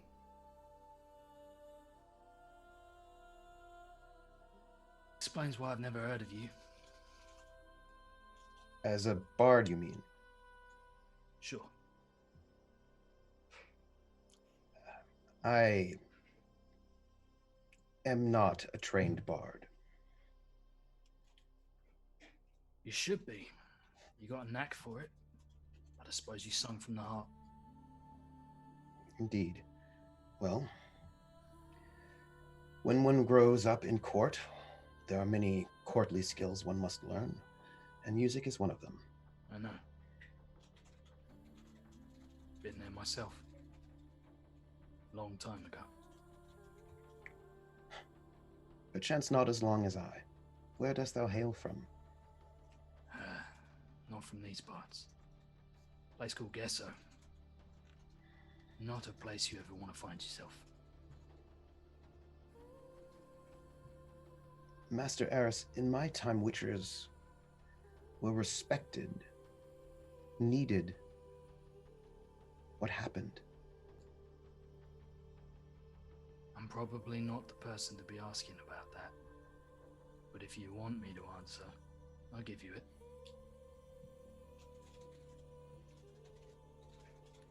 A lot of superstitious folk. A lot of fear-mongering. In my mind, a lot of powerful leaders who can solve problems on their own. Got a little embarrassed asking after witches to solve everything for them, but between you and me, And he doesn't lower his voice for this. He does speak perhaps a touch quieter, but he's not trying to hide this from anyone else sat here.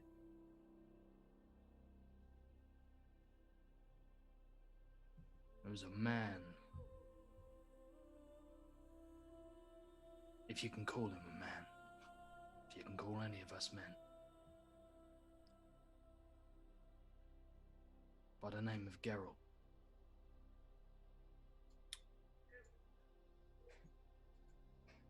And he fell in love, went after someone. Cost him a lot, but he got her back. Was this Geralt a witcher? Yes. And his lover was a sorceress. And that sorceress wasn't exactly the most stable of individuals, you see.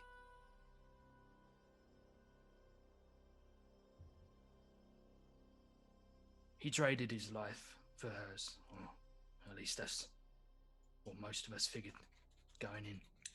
And, well, there was there was an incident shortly after. Some witches were trying to look after her, and she caused trouble, damage. People got hurt. More than a little. So they started moving her around as best they could.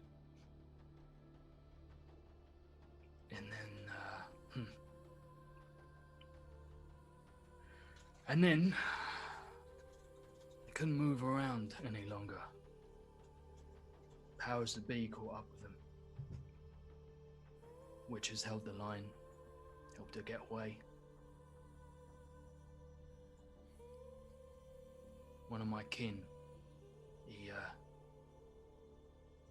held him off while she ran. And he ended up in jail, same as me. Except he cut a deal. His life for a king's.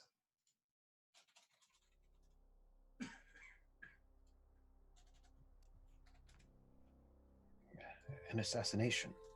Yeah.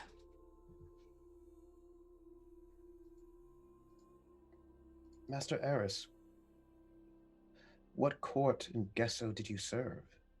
And in what role? Didn't serve.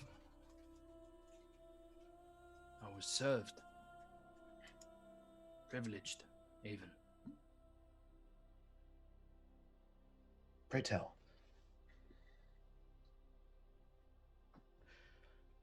Oh, it's not just up to me if I talk about this. We are among friends. Some. Look, I left that behind a long time ago.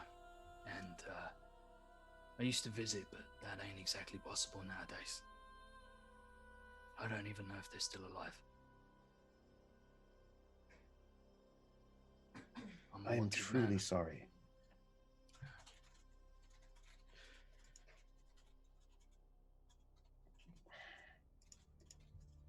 What I'm trying to say is that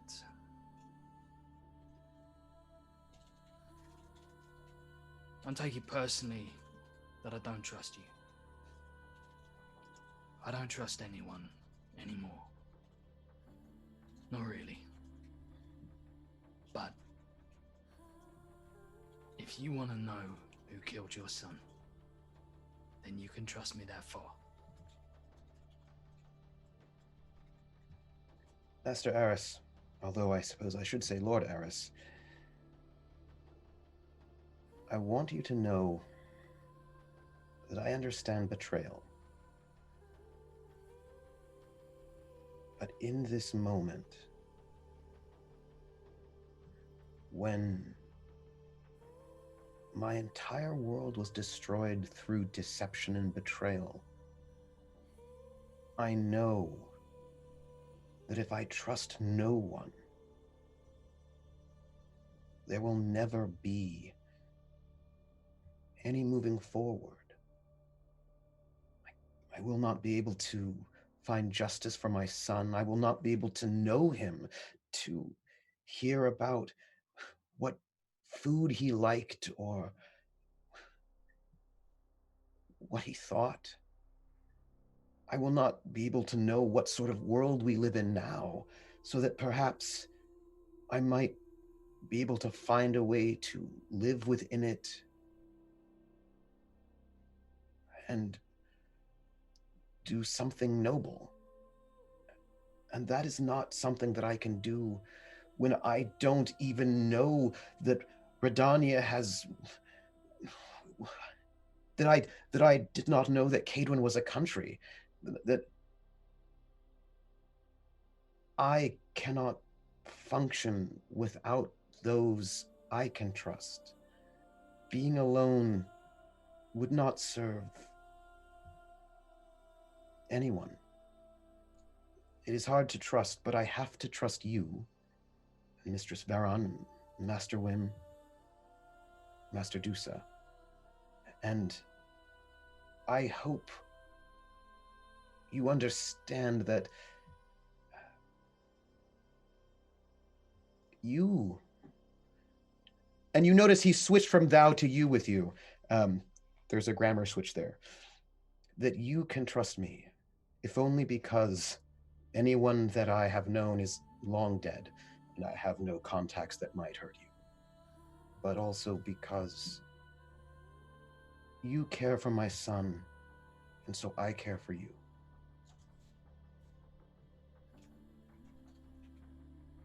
In the words of the sorceress, might I ask you a question?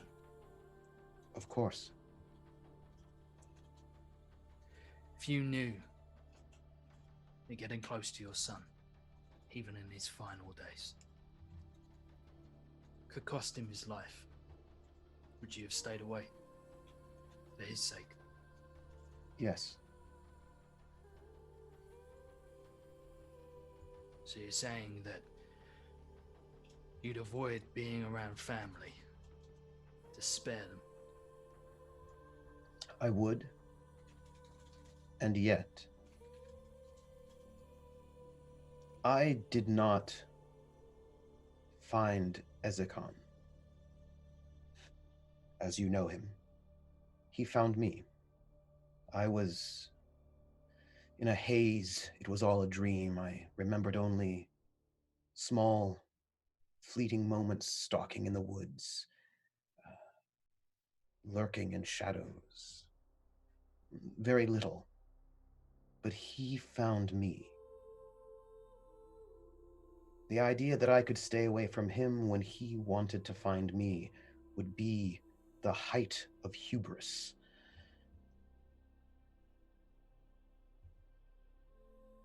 And perchance being away meant not that I saved him, but that I doomed him. Perchance if I could have been there. He told me to run.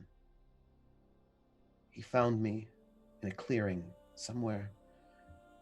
He told me that he was going to break the curse. There was a woman and a rock, something, they were close. And then the men came and he told me to run. And then he forced me to run with some sort of witcher potion, perhaps. And I ran, and I cannot help but think that my distance from him did not save him, nor keep him safe. Had I been there by his side, perhaps I could have helped him. You couldn't have.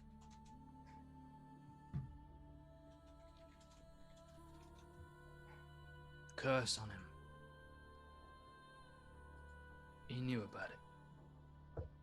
The one I was aware of. Maybe there were more, maybe there was one. Maybe it's what Wim was talking about, I don't know. But he knew it couldn't be lifted while he was still breathing. So, Aris will reach into his cloak and produce the rock. He left this.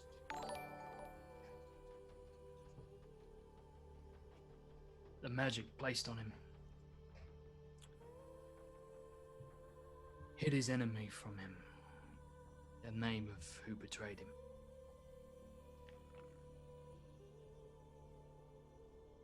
He left this behind so I'd find it and find them.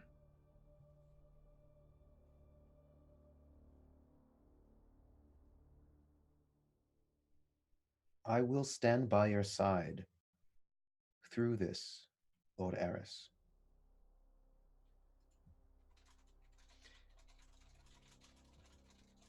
One request. Anything? Maybe not right by my side. A few feet back. Are you saying that I smell? And he cracks just the slightest smile. I'm a witcher. Smell you from that far back.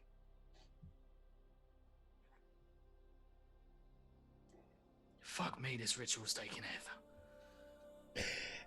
It's at that point that I would like to welcome in the Raiders from Little Red Dot. Chelsea, thank you very much. Welcome, everybody. We're playing a little Artausorian games. The Witcher.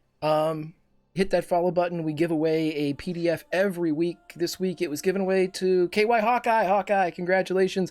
You are the winner of Artausorian Games Witcher PDF of the core rulebook. But that's the spiel, and this is the ritual. Varen, as you peer into the water to do your hydromancy, I would like Eric to roll awareness, please.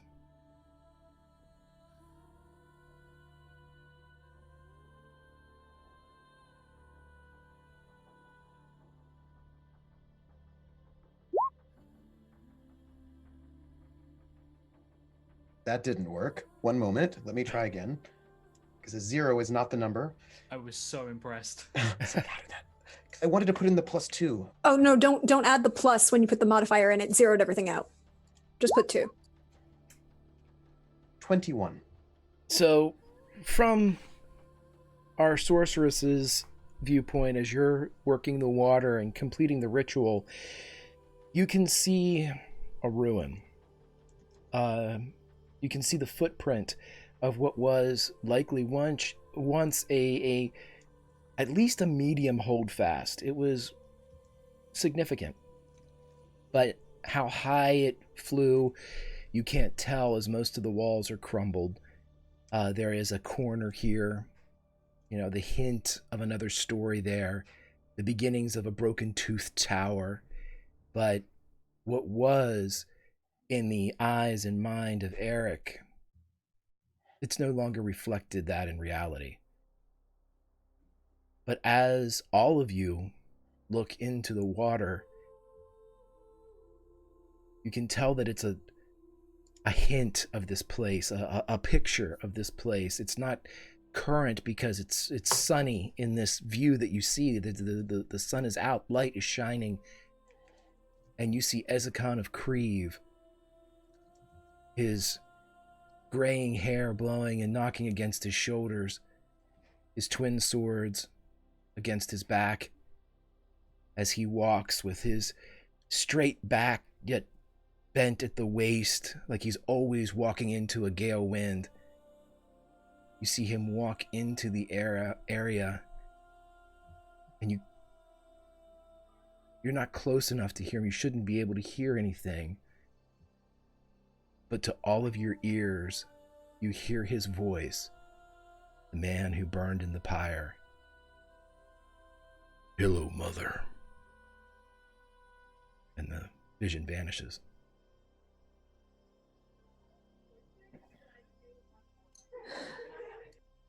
Well, we know where he went. Seeking his mother. Well, he's seeking someone. Pretty sure it's his mother. Might be a ghost. Or a wraith.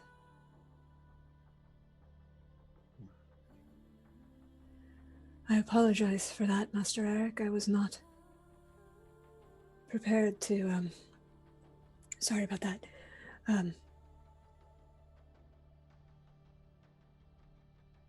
Show you such things. Wouldst thou join me in the short sojourn to what was once my home?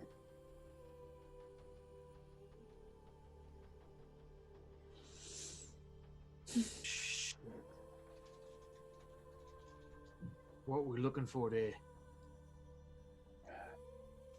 I have my signet ring, but more importantly, I have a pendant that was given to me by Kelhallo.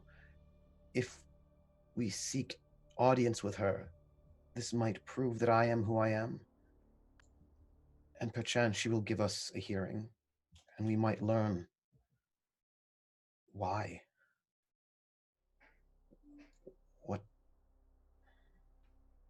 What has happened? You won't learn why in an audience. You'll learn why behind closed doors. The audience will get us. The pendant will get us an audience. I'm sure. Why would we want an audience? Because it's a lot easier to convince someone that you want to speak behind closed doors at an audience. Unless, of course, you're just planning to kill her. But that doesn't usually get you the information that you need. Do you see sometimes in these larger courts? Can't just march in and kill people. Smaller ones, yeah. Larger ones, no. Doesn't get us there. That place gets us there one step at a time, but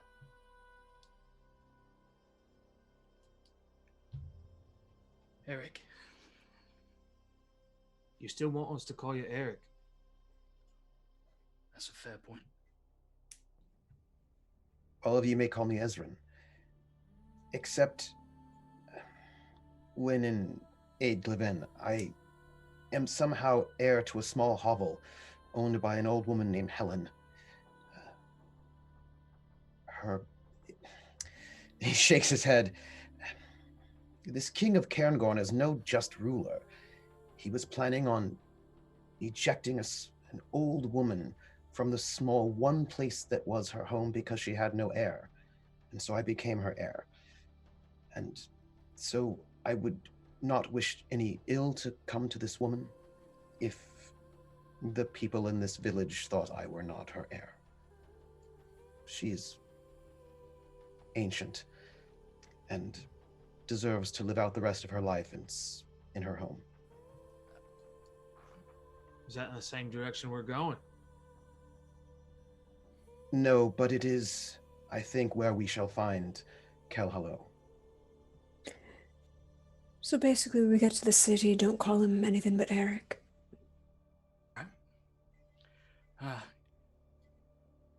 Little awkward. Might I have a word with you two?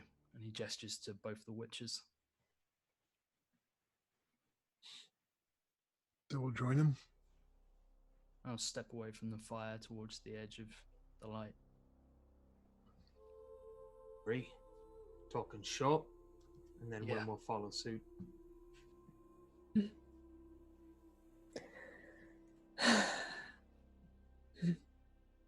So we'll pass around the wineskin. Really use that about now. Girlfriend, but I'm trying to keep my head clear. Well, I ain't about to help with that. And I will make sure that I say this quiet enough so as not to be overheard by the other two, leading the witches far enough away. His fucking mother's there.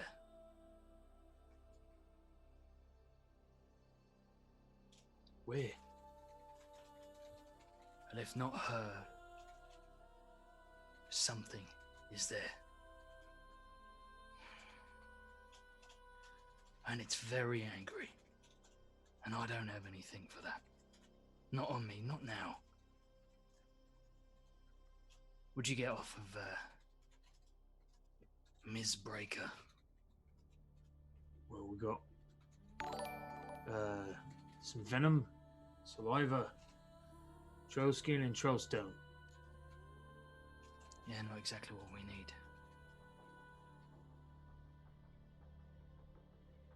When was the last time either of you dealt with a wraith?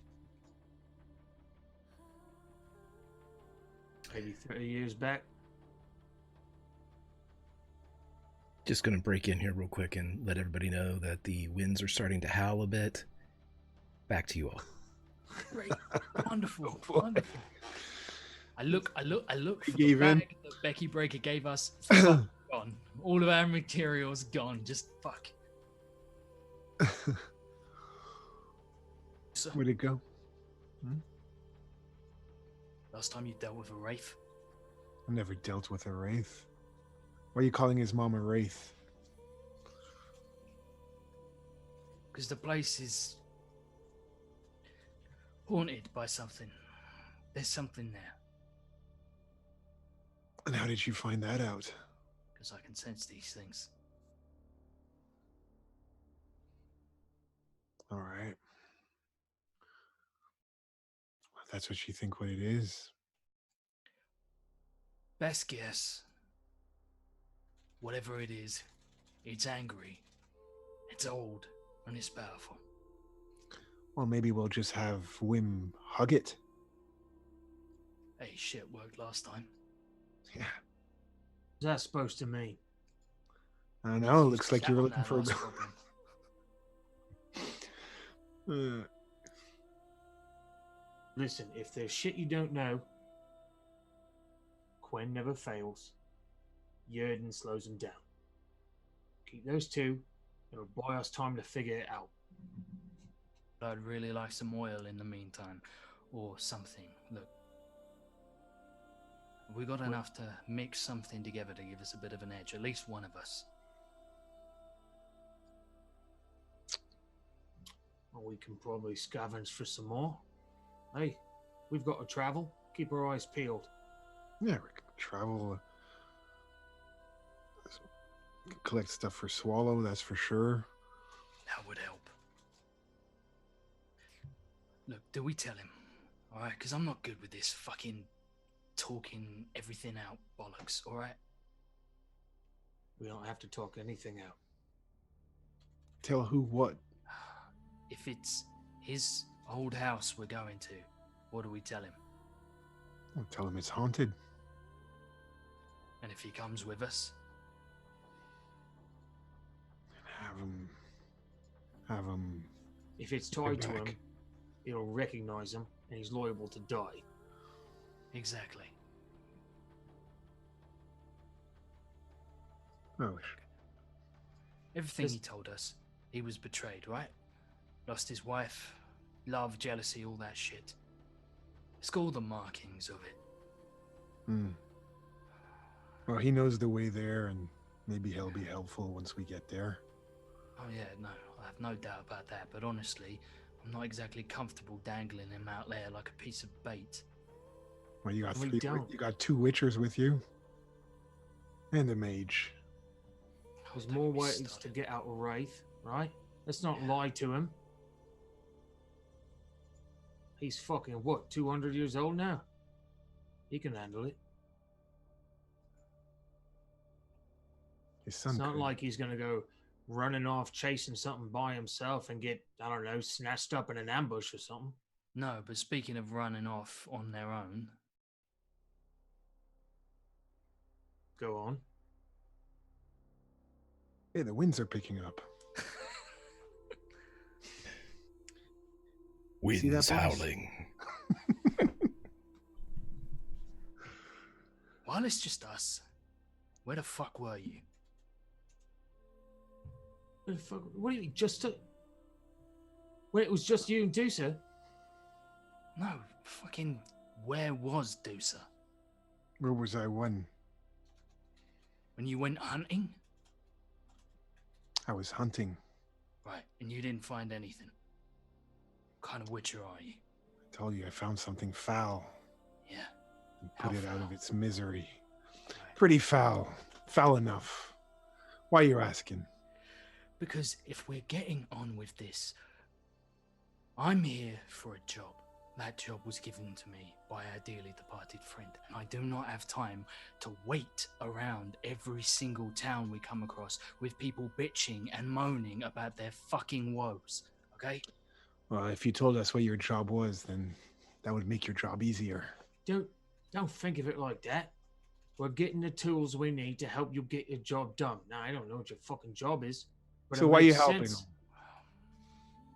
Why don't you just spill the beans? You want our help with you? We'll help you anyway, since Ezekon gave you the job. Just tell us what it is. Don't rope me into this. We will help him. Let me I'll know help him. first. Me and myself, that's what I was talking about. Right. You two done? You gonna tell us? Are we gonna know what your fucking job is? It's here in the north. It's finding who screwed him over, who actually is responsible for his death, and then killing them over a number of hours, maybe weeks. Depends on how I'm feeling when I find them. And that's it. Nothing else. No, there's plenty else. But right now we're discussing going to someone's house and getting rid of a wraith. I'm not here to discuss the rest of it. Not right now. Well, the Wraith is gonna grant us an audience, so we can hopefully talk in private to the person who's got a writ out for his death. It seems like a pretty good trajectory. And that's what we're here to do. So the next time someone rolls up on the side of the road bitching about some troll that's taken some little girl, if I'm not interested, that's the reason. Because our friend, he burnt. And I'm here for that.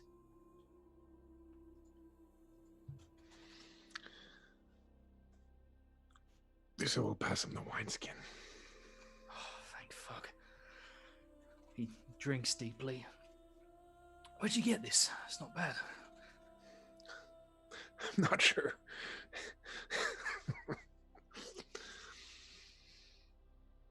Yeah. It tastes a bit like communal wine. You're not real sure?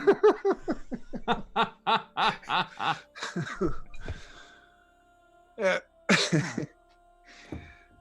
There's plenty where that came from. So we all agreed.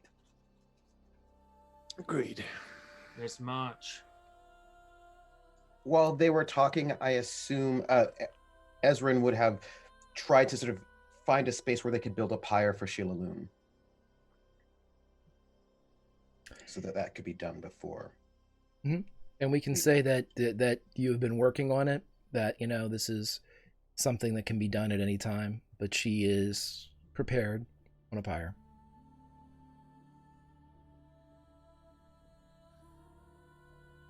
Varan was not helping with that.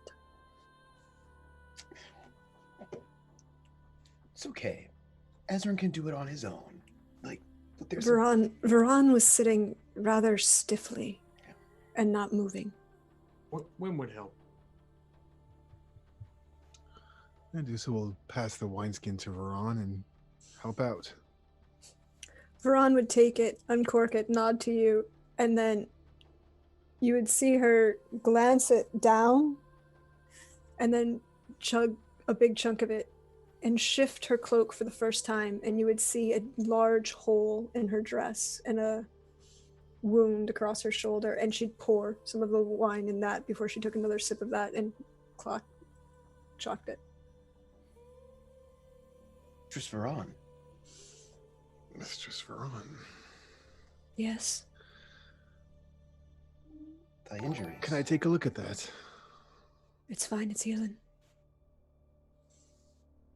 Like I said, they were might aggressive at the time. Wow. If you say it's fine. Well, if you're really that concerned about it, you can definitely take a look, Master Witcher. But trust me, I know. The bolt's gone. It went clean through, didn't hit any of the shoulder blade or the scapula. And just will examine it. He's got a bit of first aid, so just want to make sure it's not infected.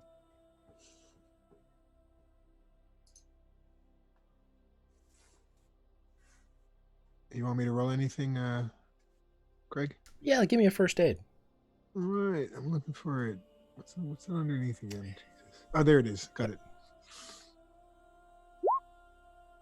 That's 14.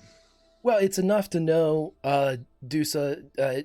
Did you add your +2 since we've got +2 to all our Oh, rolls? okay. Well, that's a 16 then. Sorry. Then you even know even more that the wound seems to have been cared for enough that it hasn't gone bad. It hasn't turned. It's just the natural healing process. It looks fresh within just a few days. So it's just one of those things that's going to take time more than anything else. But there's nothing more that you could do. You kind of change what dressing there may be around it, or clean up some stuff as you're going through there if Veron will let you. But yeah, it's taken care of. You're confident that it's not going to go bad. All right. So Deuce has finished poking it. He'll nod to Veron and help out. Thank you. Appreciate it. One of those witchers.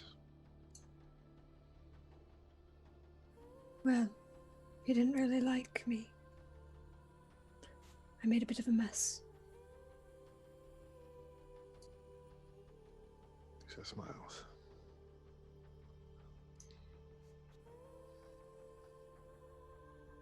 And Eric and Wim, I hope, sort of put the finishing touches on the pyre. It is ready.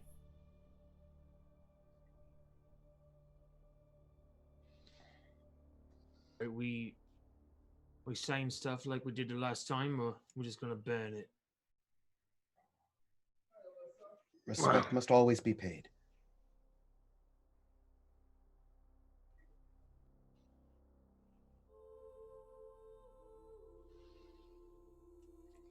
So, Eric just sort of he realized that no one's saying anything. Dusa will step forward. He's gonna repeat the ritual he did with Ezekon. He seems eager to do so. He removes his scarf from his neck, passes it over her face, and ties it around his own. After pressing the scarf onto his own face, after passing it over hers, and at this point, you may recognize that that's his ritual. It's the Chimeran blood oath. He looks at the two other witchers, at the rest of the people assembled. He seems a bit meekish. Bit meek.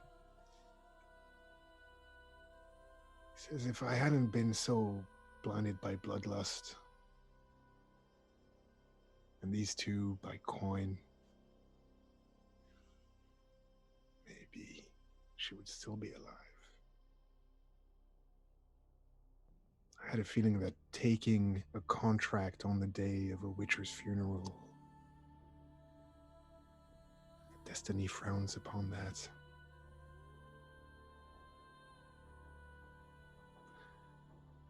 So about that coin, think well how it was raised and what price was paid to obtain it. And consider whether we witchers, in the bloody economy that we live in, are not a part of the problem.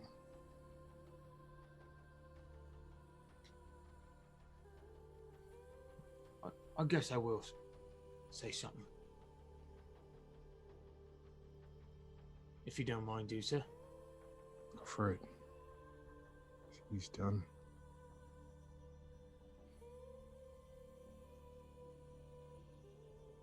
I did not know her well, but taking this contract made her mad. But in that decision, good was done. Whether any of you or any of the dead choose to see otherwise, that's fine. But we helped a girl find a family. We learned the true identity of a sick man. And yes, we were blinded by vengeance. And maybe she would still be alive. But she isn't.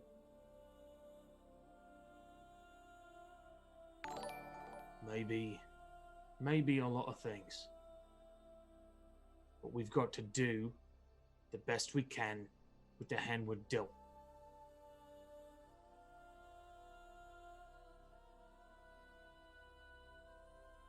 Life gives you a particular hand of bullshit, and you play it the best you can. Anyone who ever played a game of Gwent knows what it's all about. Holding your cards, bluffing.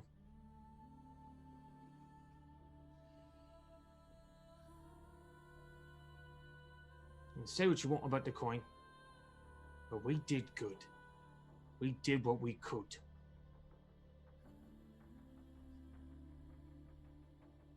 And I'm sorry that she's no longer with us. She could have helped, but now all we've got is us. So, as we set her aflame, let all of that bitter bullshit go with you. And then he'll turn around and take his place.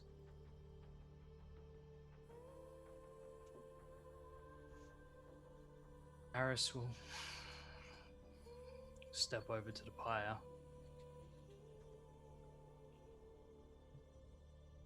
Takes a moment. I didn't know you well.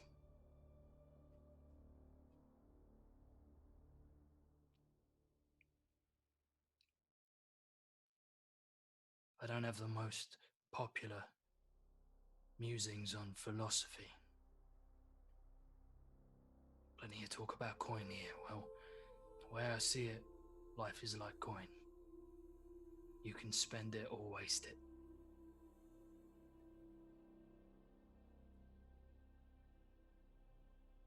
Hope in your eyes you spent it, regardless of what other people may think.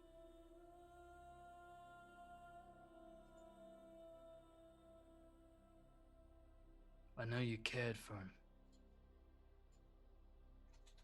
Maybe I was cold.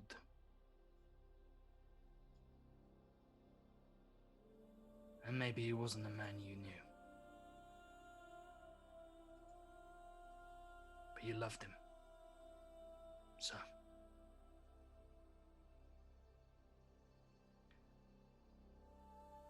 When we find whoever it was,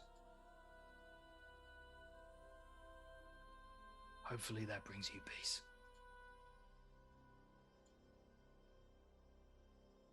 Hopefully that's a life spent, not wasted. He takes a step back.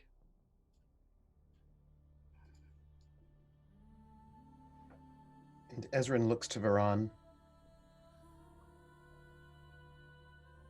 Varan stands up, looks at Ezrin, looks at the Witchers, looks at the pyre. Well, you got what you wanted. Sorry it wasn't the way you wanted it to be.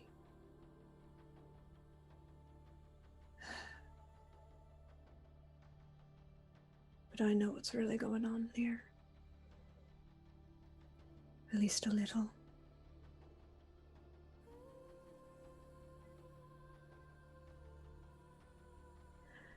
So, I kept my word. And even an oath-breaking priest isn't going to stop me from keeping the rest of it. And you can tell Ezekon that. You can also tell him that he owes me apologies, and I'll be collecting when I see him next. And she just turns and walks away.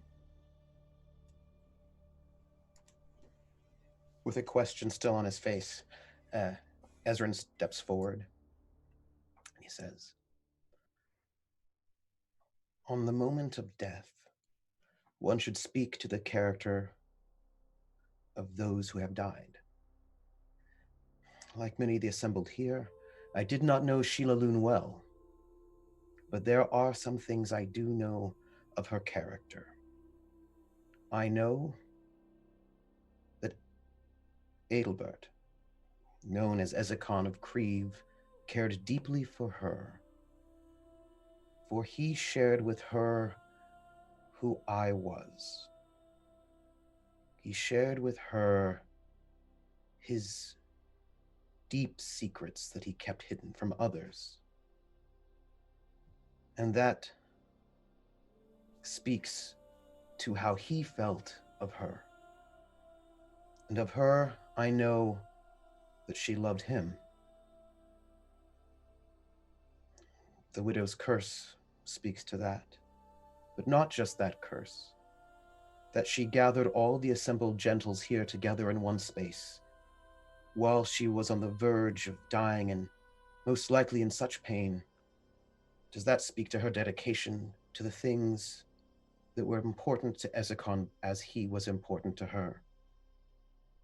And one thing I will know, that I will always remember and never forget and always be grateful for, that as she left Igleven with his body on the horse, and I ran afterwards, desperate to know something, she looked me in the eyes and she saw who I was. She said, "You're him." And although she had no letter for me, she took me along to the funeral of my son, and she did not have to. And that speaks well to her character.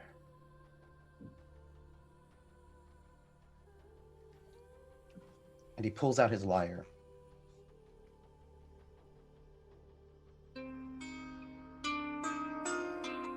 We lay, my love and I, beneath the weeping willow, and now alone I lie and weep beside the tree, singing, "Oh, willow, wavy," by the tree that weeps with me, singing, "Oh, willow, wavy," till my lover returns to me.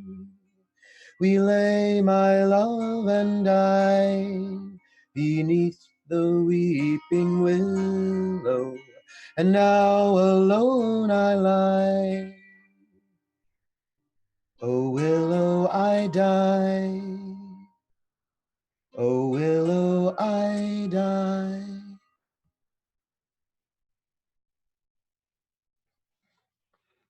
And he steps back to allow the Witchers their part of the ritual.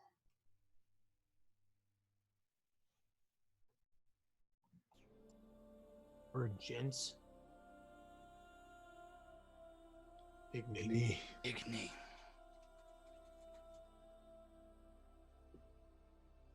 And Sheila Loon is farewelled with fire.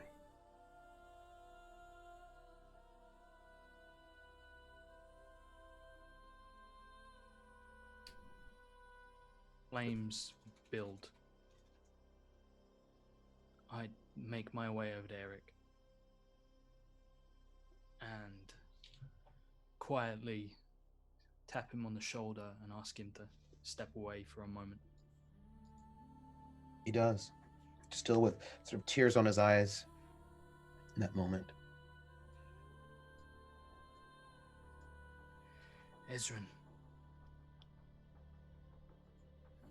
I know you've lost a lot. But, there's no easy way to say this. The others agree. What? Can I see your ring? My signet. No. Your wedding band. Why?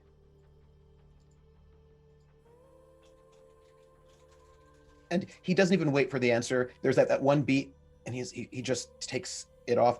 And you can tell a little that it's actually quite difficult to do so, as if it has been somewhat embedded into his flesh. And he sort of pulls the ring, and little bits of his flesh comes off with it. And he hands it over to you. I take it carefully.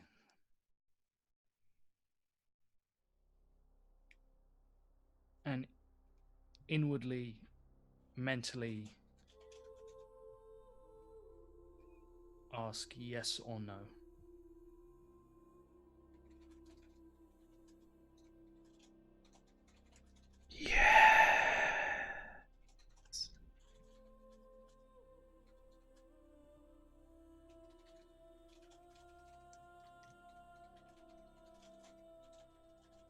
Fuck. What?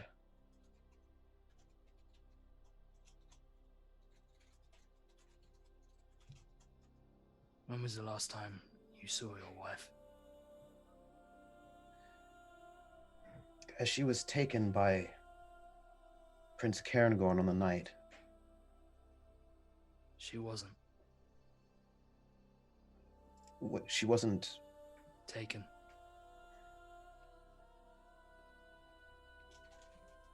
She's still there. No. Yeah.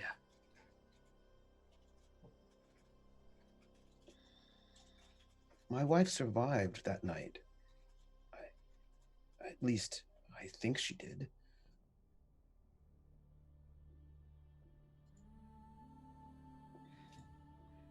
Ezrin? And what I told you about family.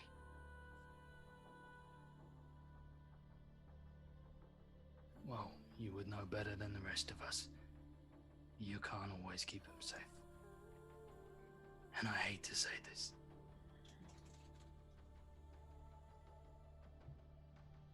But where we're going,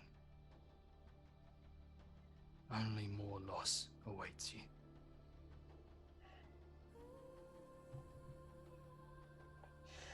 I walk over to Wim, asking for my dagger back.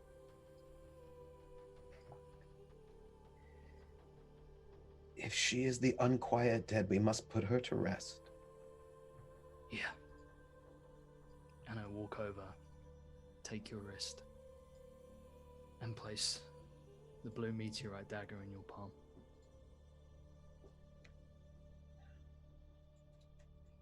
This is yours, Lord Eris. No. Not this time.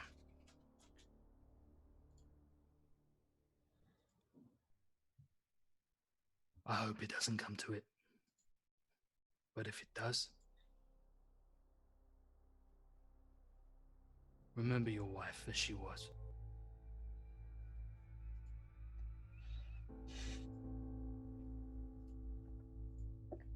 And he places the dagger in his belt. I will help for my wife's sake and for my son's.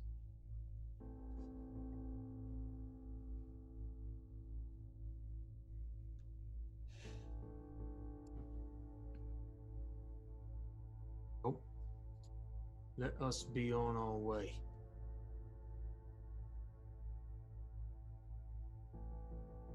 Aye, let's get going. Yes. The The fire will draw all kinds of creatures. And Ezrin gives his hand to help Varen mount her horse, as one would do, as proper for a lady. She accepts. She doesn't.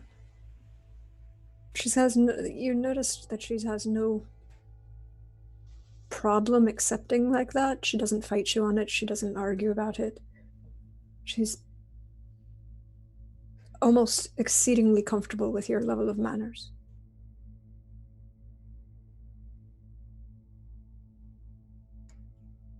And he looks back at the burning body of Sheila Loon and sort of gives a quiet sort of thought to her, and then mounts his horse.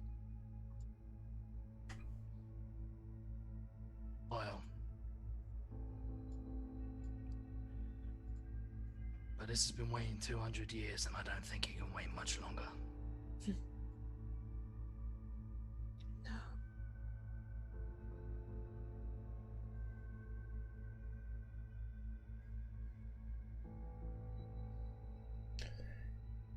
So as the fires burn, one here at camp, one in Bilt's Hollow that the citizenry can't put out, a different warmth is given, a cold comfort to the citizens of the Hollow,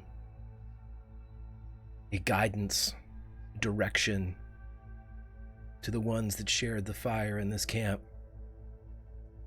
And as they ride out, we take to the sky as a bird that would fly, and we soar beyond witcher and sorceress and bard. And ahead we see a ruined castle, a keep that met an unfitting end. And there is a howl of grief absolute. And that, my friends, is where we will end this session of The Witcher.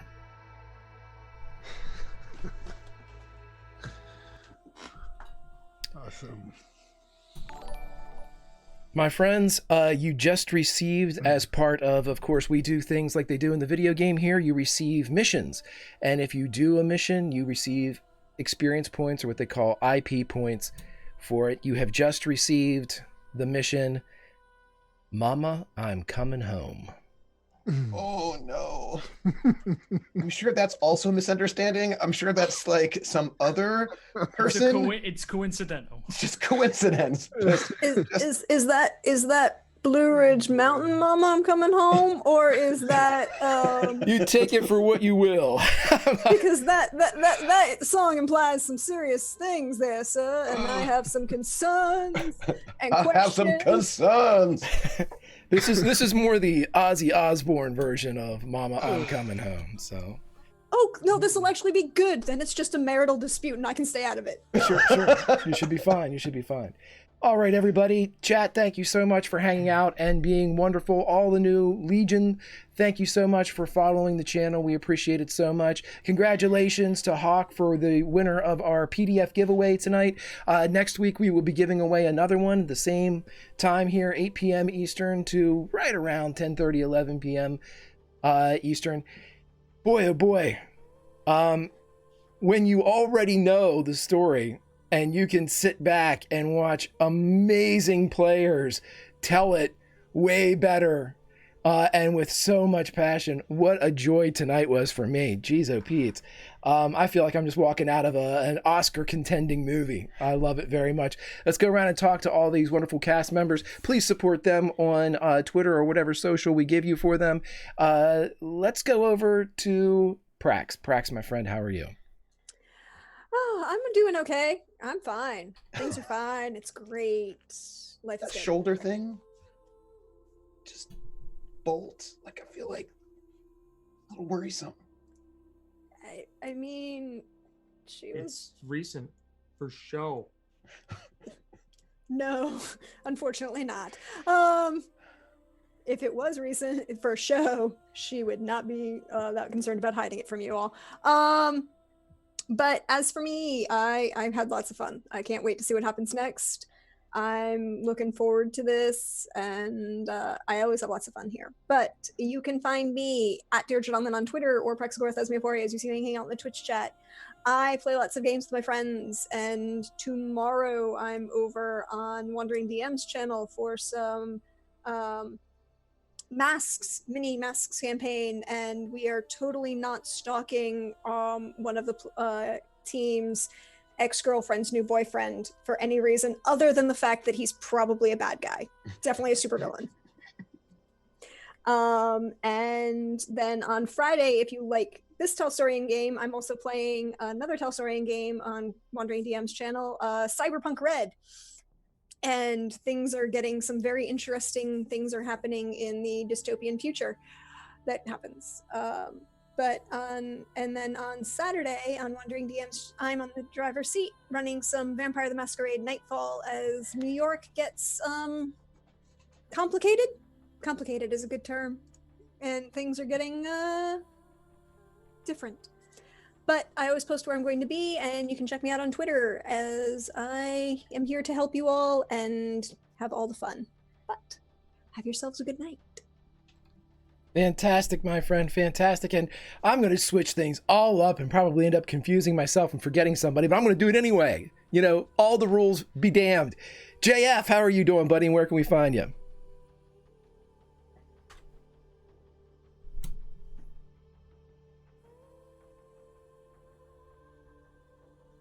I'm good. I'm double crits on Twitter. I'm gonna get used to this muting thing. And I just want to say this session was a treat. It was incredible. I was so looking forward to finding out more about every character's story. And so I'm happy we got that. We got some of it out of the way. Yeah, roller coaster. The revelations and where they'll lead us. I'm really looking forward to it. So, yeah, just another week. Can't wait. Thanks a lot, Greg. You did an awesome job tonight. I didn't do anything. I just sat back and watched. Where can we find you online, buddy? At Double Crits on the Twitter. Awesome. Everybody, links in chat. And then again, I'll see if I can mess myself up. Billy, how are you doing, and where can we find you online? I'm doing dandy. That was man, talk about an info dump. That was just I'm like sitting here like typing in my notes document, like, oh, all of these names, like I'm hearing all these names for the first time. Fuck if I know how they're spelled. Boop. Let's spell it phonetically, please. This was awesome. There's a lot of role play, and I like everybody's got something beautiful and different that makes this whole thing like this organic, fresh, live scene, which is really, really dope and awesome, and I love it. Can't wait till next Wednesday. If you want to follow me on the internets, I am at Bill of the Forest on the Twitters.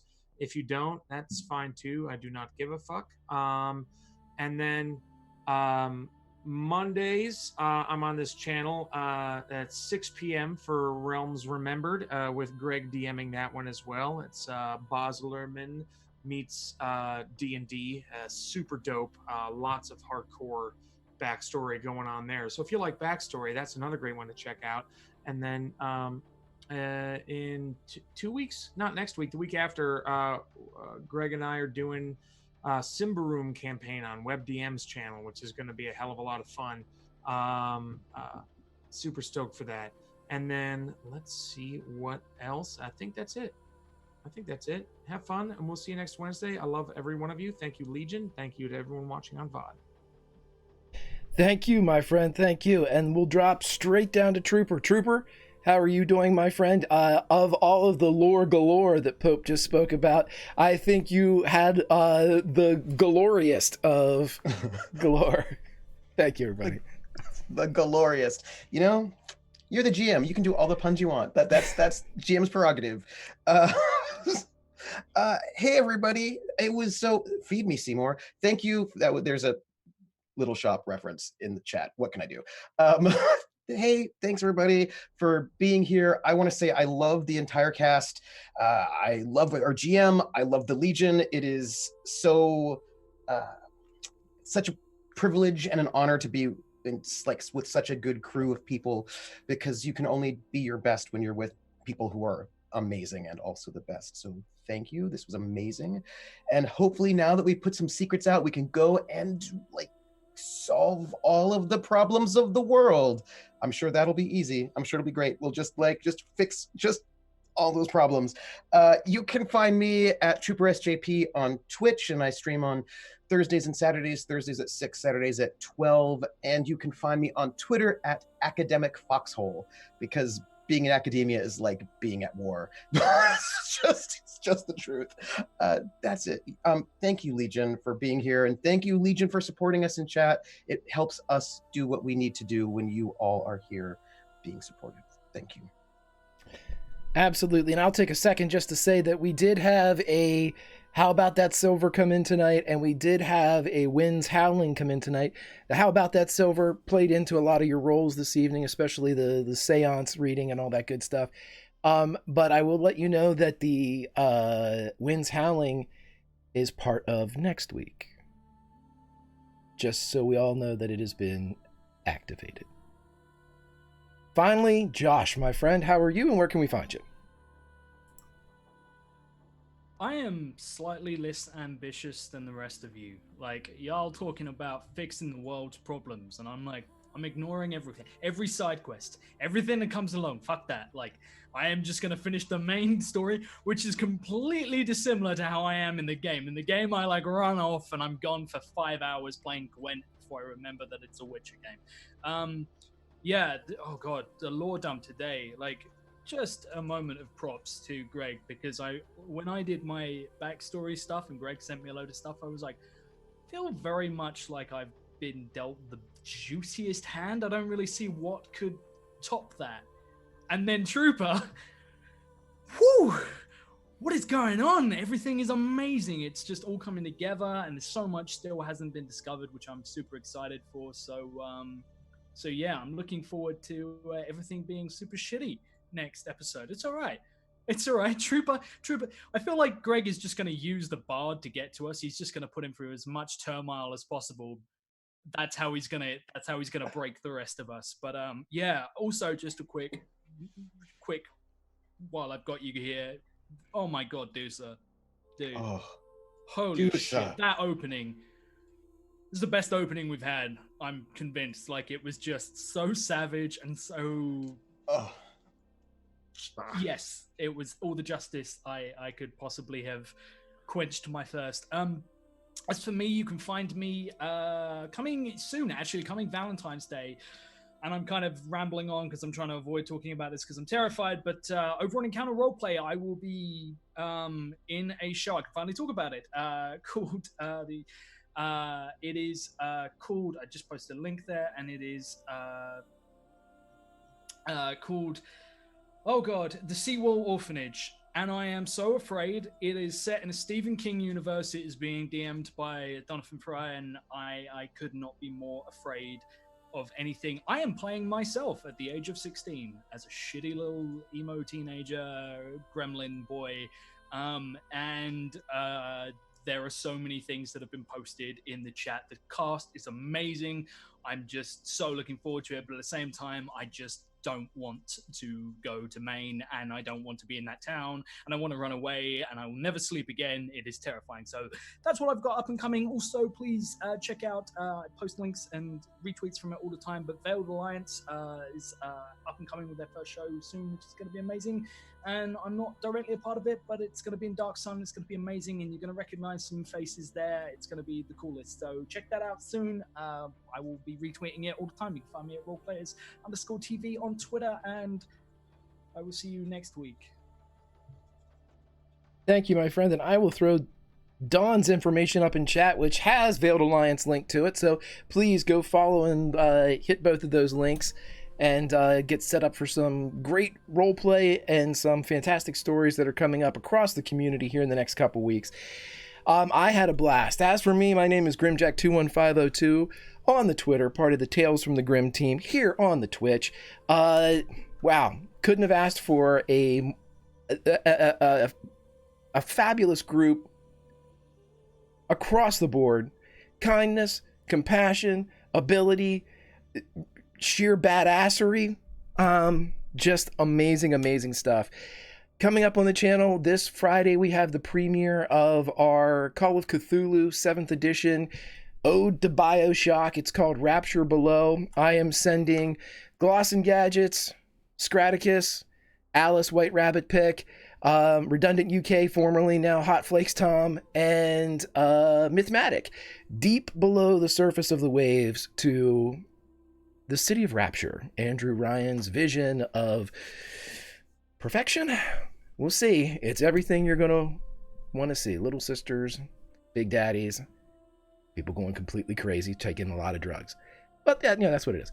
And then on Monday nights, we have The Realms Remembered, and we have one of our last few episodes of Deadlands, The Road to Desperation.